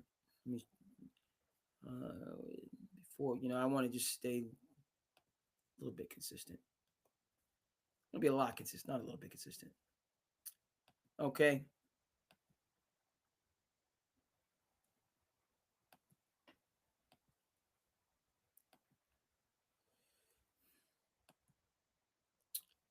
All right, we got a couple legacy things that we're going to discuss here, folks. A couple legacy things. See if we dovetail back and pick up. Because now that I think about it, these Eastern Conference series are fascinating. But we need to dissect Kevin Durant and what all went on in this postseason. Okay, MA is talking about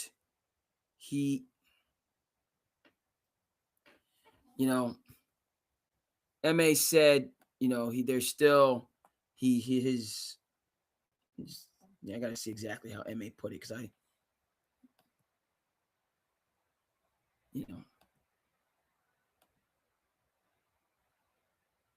his knee bothers him, or he's got knee, like Tatum was out for knee stiffness.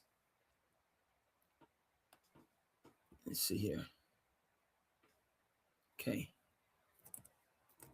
See if I can get what MA said.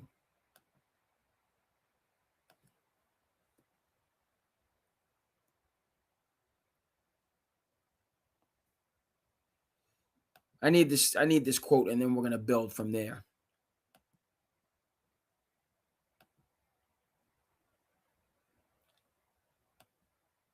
All right. This is still good. I'm hunting for a quick.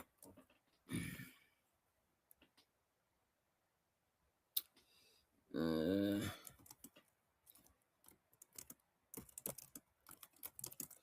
then we're gonna rock and roll.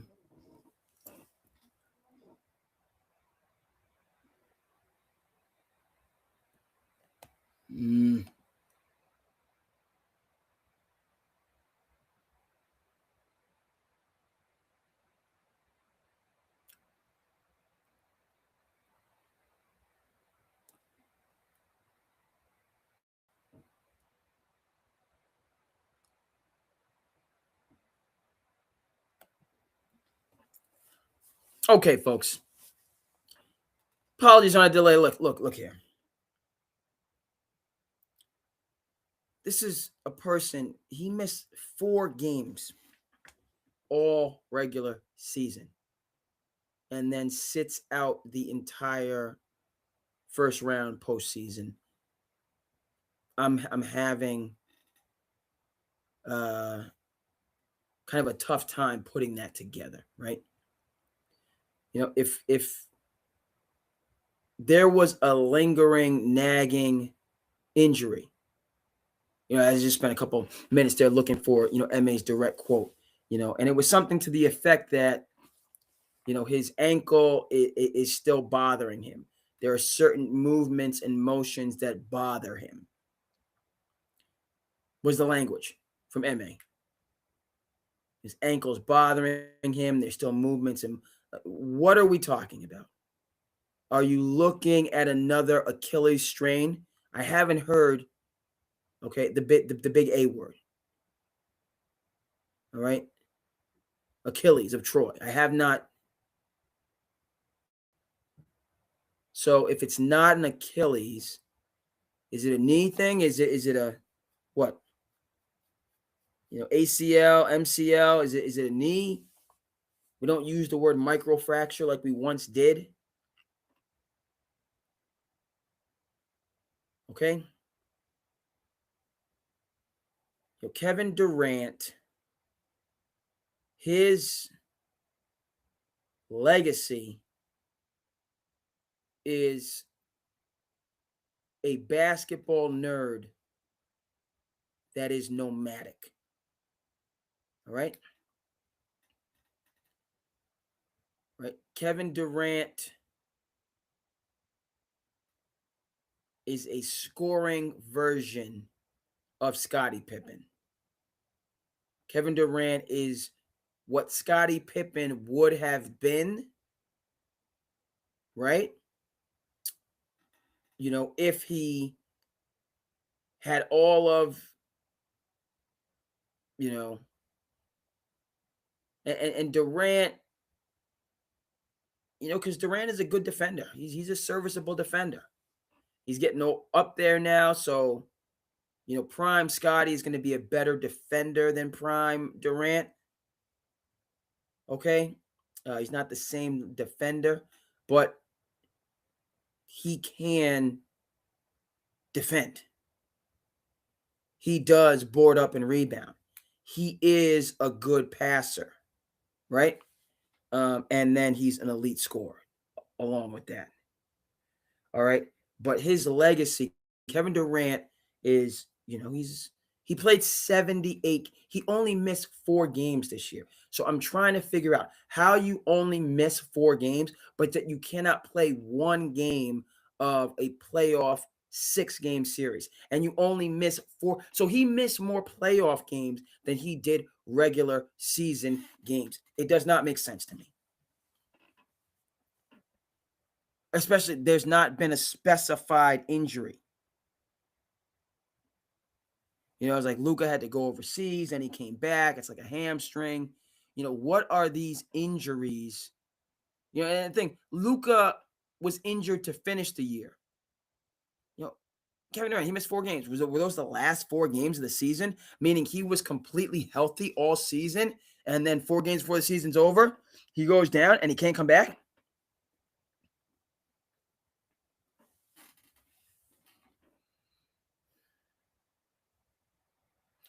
Right? Kevin Durant,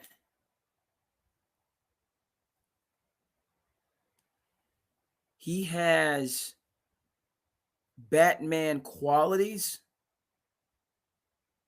but Robin mindset.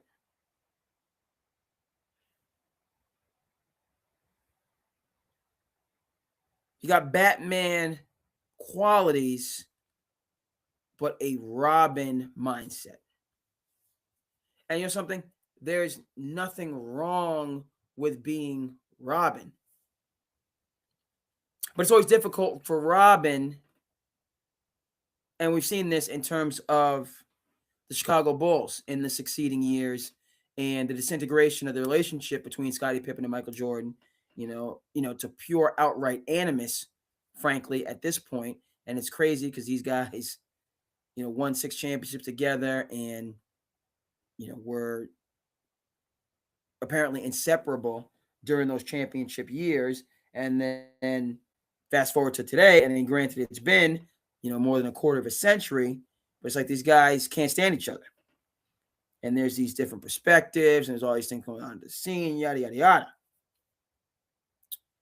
Okay? And in that, you see what made Stockton and Malone so beautiful and enduring.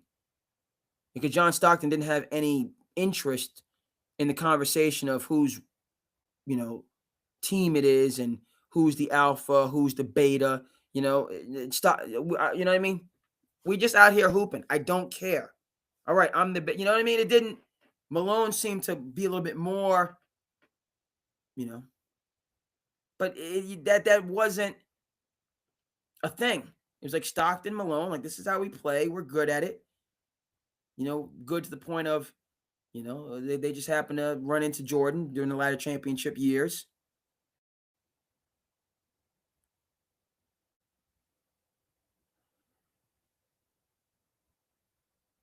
Right?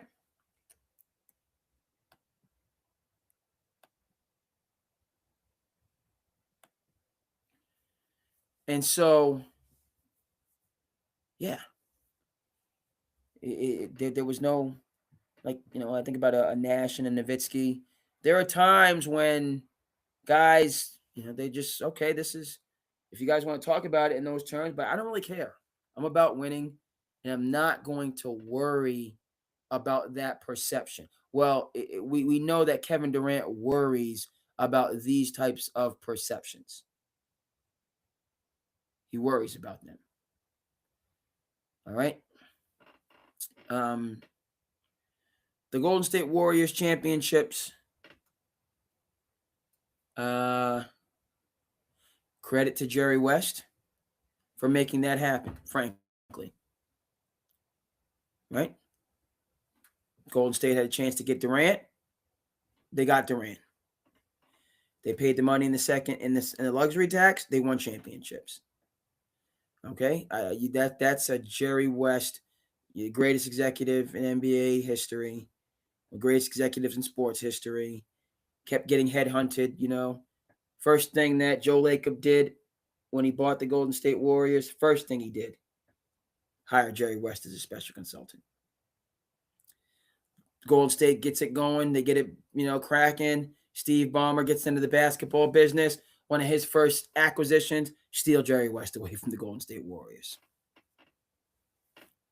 Okay? So Jerry West,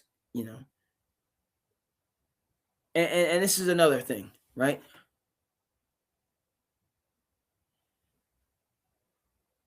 Sam Presti, I'm sorry, but you got it wrong. And that's tough to say because Sam Presti is all the rage and Oklahoma City is defending champions. But you got it wrong, Sam Presti. And I felt this way then. You shouldn't have traded James Harden for Serge Ibaka. Well, I'm not going to be able to re-sign him and he wants max money. You shouldn't have done it. Okay, hindsight's 20/20. I'll give you that. But you shouldn't have done it. And the reason you should have done it is because if you had to make a decision and the big three wasn't going to stay together, or you had to get rid of Harden because you wanted to pay Serge Ibaka, which is just stupid.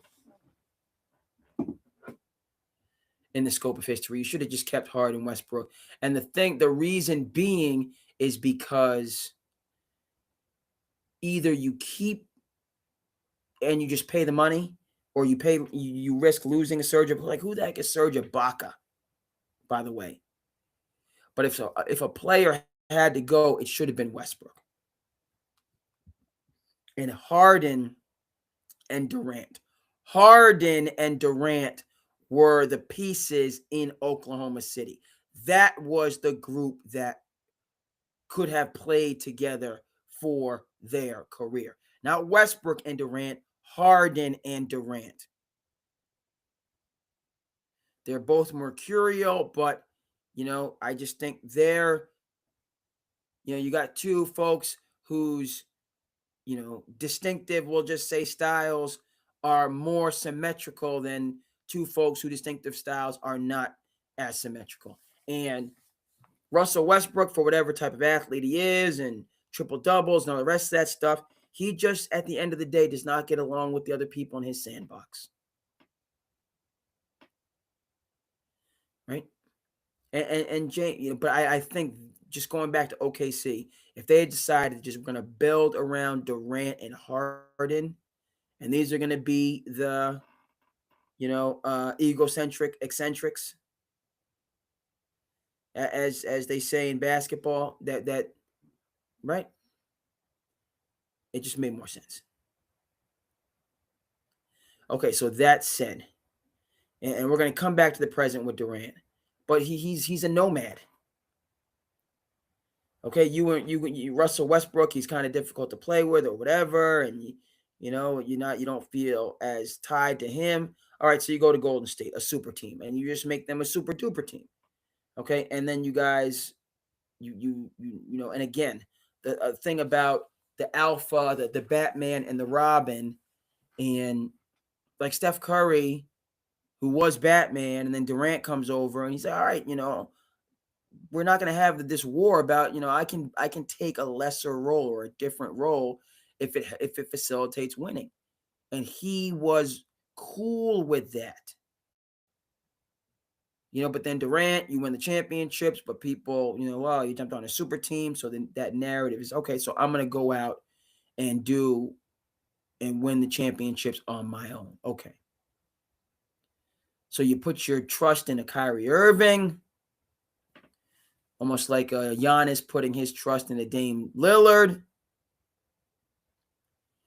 And it just doesn't work. But, and then you bring in Harden, which that could have worked. But, the debacle with the Nets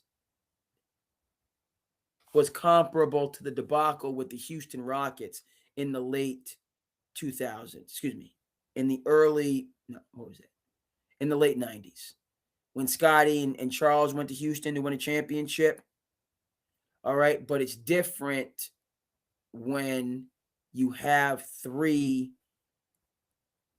pampered stars versus 3 young kids with nothing to lose, right? Harden, Westbrook, and Durant that get to the NBA Finals are just 3 kids coming in, learning fresh, and nothing to lose. So we're just going to go out and put the egos and everything else aside and just hoop and see what happens, right? But now you throw Durant, Harden, and Kyrie years later, all of them's a max player, all of them have entourages, and the dynamics are different. And nobody's willing to do the Steve Nash thing and or you know what I mean, and just put that other stuff aside and just like, all right, let's just hoop. Everybody's their own conglomerate now. And corporations speak to each other differently than young kids. So that didn't work out. Okay. What worked out when, Durant and a young Harden and a young Westbrook could work out, but Durant and an older Durant, older Harden, older Kyrie, all set in their ways, nobody willing to compromise or, not, or people just kind of getting frustrated with always having to compromise. It doesn't work out. All right. Joe Tsai has had enough. He's had enough of the, he brings in this super team. He wants to go for it. He has the stars. He's, but they're feeling some type of a way.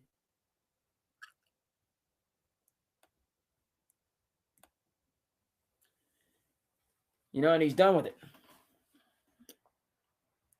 So then, everybody's got to, sit tight. Durant makes his way to Phoenix. Going to play with Devin Booker. Then Chris Paul's still there. Right? Doesn't work out in Phoenix. Let me reach for something over here.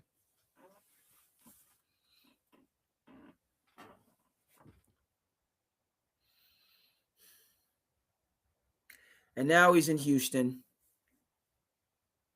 Right? And I mean, Houston last year in the first round, MA had to bench Jaylen Green because he was off his rocker.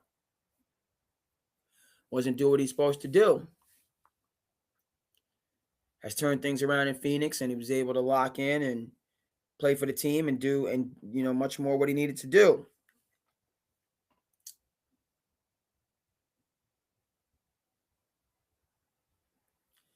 All right. Again, I'm just coming back to the fact you only miss 4 games during the entire regular season, and yet you miss all 6 playoff games.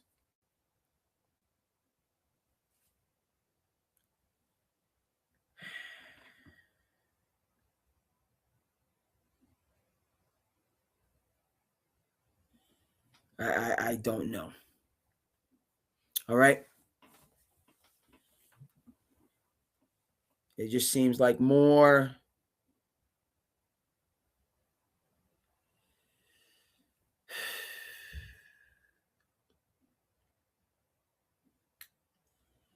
I don't know if Durant has been comfortable on a team since Oklahoma City went to the NBA Finals in 2012.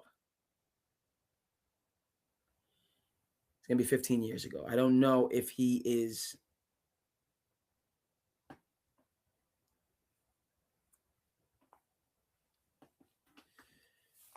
It just.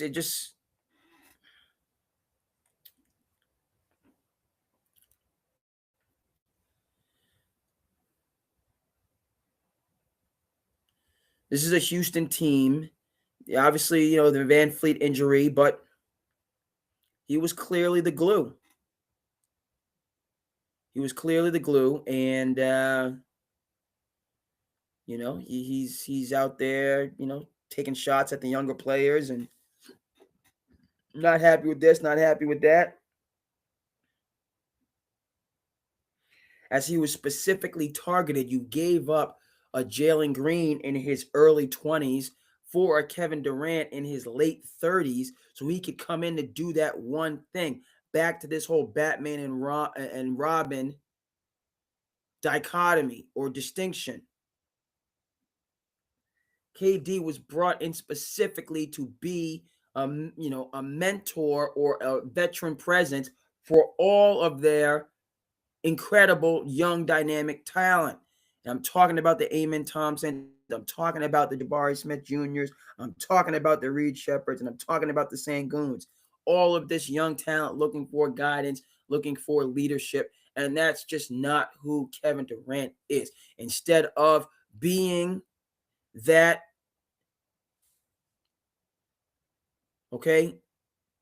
presence to guide and lead, like, by the way, Ray Allen did for Rajon Rondo in 2008.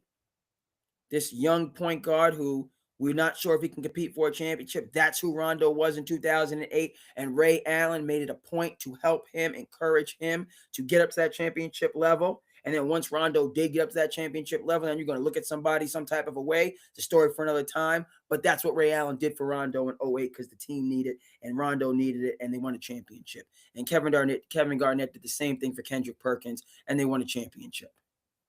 But let's remember, to start that season, Rondo and Perkins were the huge question marks on that Celtics roster and in that Celtics starting five. But they were encouraged, motivated, and they played up for that 1 year. Rondo wants to go ahead and catch an attitude. Perk was much more about the team in the process, but that's where it started. All right, Kevin Durant could have been that type of but he went the other direction. I don't like this about these guys. I don't like that about these guys. I don't like the third about these, and so, Durant seems to be like a nicer version of Kyrie. Seems to be a more palatable version of, like the old Kyrie. I'm going to give Kyrie the benefit of the doubt because before the Dallas Mavericks decided to derail a championship team, he was in the best place of his long NBA career under the capable leadership of Jason Kidd and playing with another guy like Luka, who, walks the beat of his own drum. But Kidd was able to get it work. Kidd was able to make it work. And, for that one shining moment, it was rocking. Right? Before they decided to shoot themselves in both feet and all 10 toes.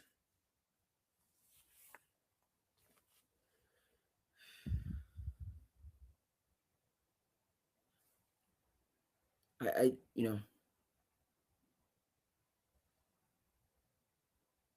doesn't play in the series at all. Fine, he's injured, he's whatever. But he did not connect, and I don't know. Maybe that was just a bad couple weeks, and the chemistry and the culture was much better the rest of the season. I don't know. I do know he's nowhere to be found. There's playoffs, and so the Rockets, who began the season as challengers, the Rockets were going to be the foremost challengers to the Oklahoma City Thunder, right? Before, as SandCity, was on this before, the Spurs took off. All right. Not sure what's next for Kevin Durant. If I'm Houston, it's just the guy that made them go was not MIA. So if I'm Houston, I don't know. We did this, we did that. This is the move. We took the risk. We had ups and downs during the season, but then, when it's go time, you're nowhere to be found. Right? So, and he's not getting any younger. So Houston, you run it back. I'm not sure. Van Fleet will certainly help this team a tremendous amount. Reed Shepard, it's going to take him time. It's taking him time. Okay. But as for Durant, I'm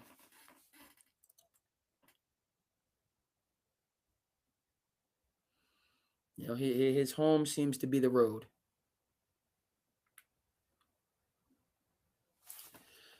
Home seems to be the road.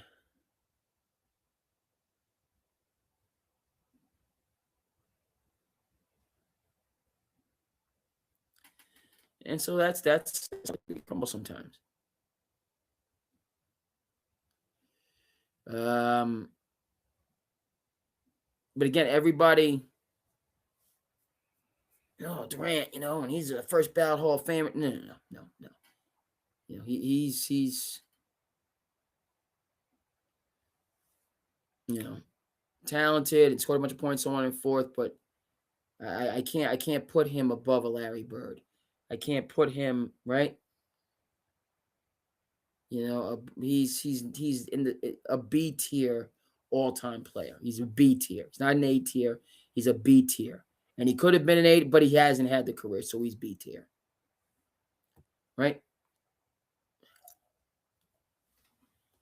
All this moving and grooving and so on and forth. Okay, folks. Gonna head over to Slice of Life and get into that as SandCity winds down. Again, hope everybody out there in television land is doing all right.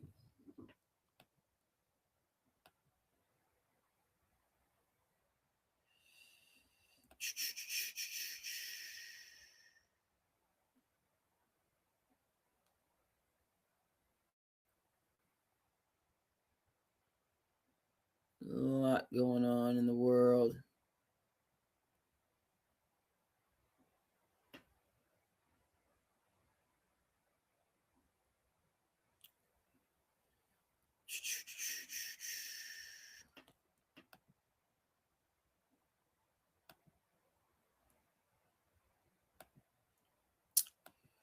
Okay, a couple things from the circuit.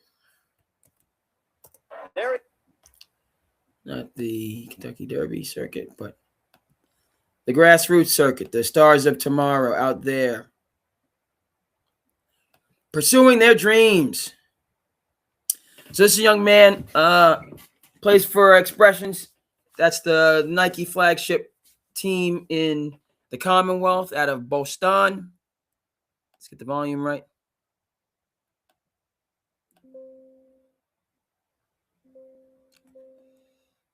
All right.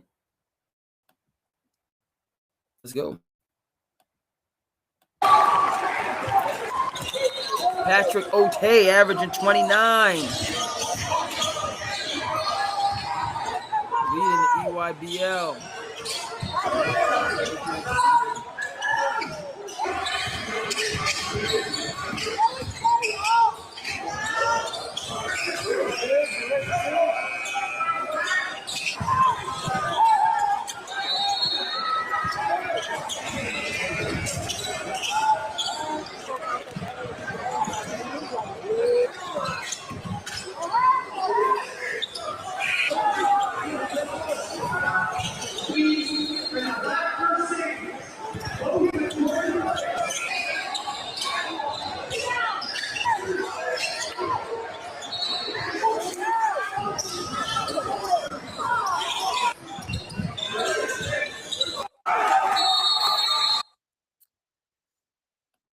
Again,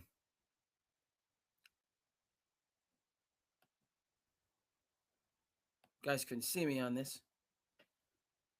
So Expressions Elite, it's going to be a player drafted in the NBA draft. It's going to be a player selected in the NBA draft. And you think number 1 overall pick, Mr. AJ DeBansa, an alum. Right, a couple years back. Another young man who tragically passed before he was able to walk across that stage. Terrence Clark, T. Clark.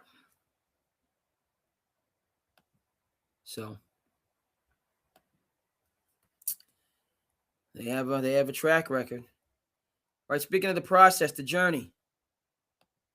Let's take a look at Star's first dunk.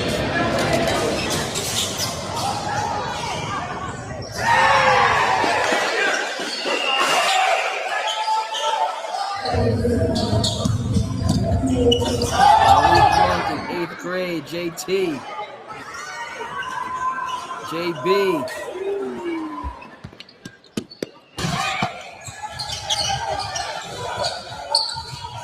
Tynan Stokes, he's taking his talents to Kansas. Prospect Michael Williams. There he is. AJ Kluber. Back-to-back years. New England prospects. Number 1 overall.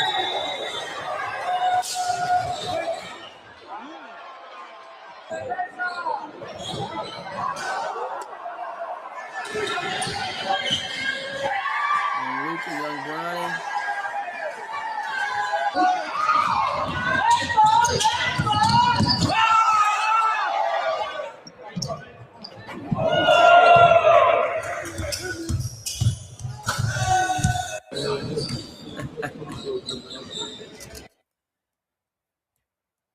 Cade to conclude. It's crazy. Cade Cunningham played on the same high school team under the Kevin Boyle's leadership as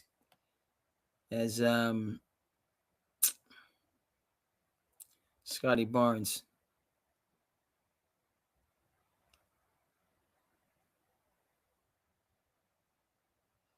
It's wild. All right, let's see if we can find a last slice of life. Been talking a lot of hoops.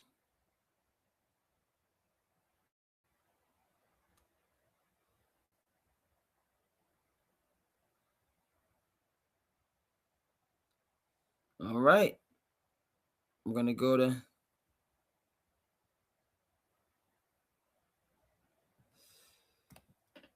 to Coach Hurley.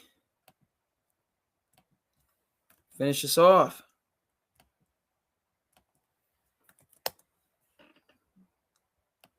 The cone, I got another one I'm going to show you, where we're going to use this line. This is what Steph Curry does in his ball handling drill. Coach Curry. And I want Coach you to do Hurley, this. still going. 1, 2, 3, 4. 1, 2, 3, 4. When you get the rhythm, just hold the ball first.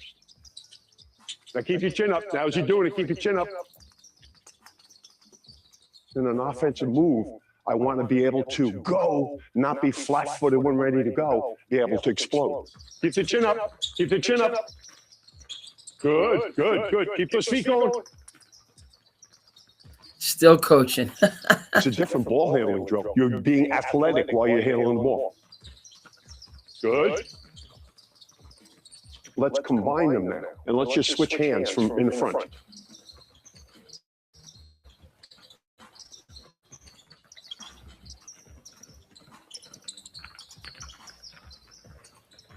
If you want to get better this summer and have a great time, and you want to come to camp at Pocono Invitational, comment Pocono to receive an exclusive offer.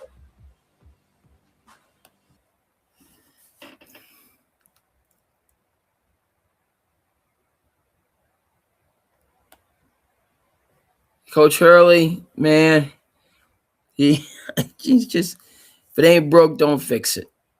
Coach Hurley's still out there.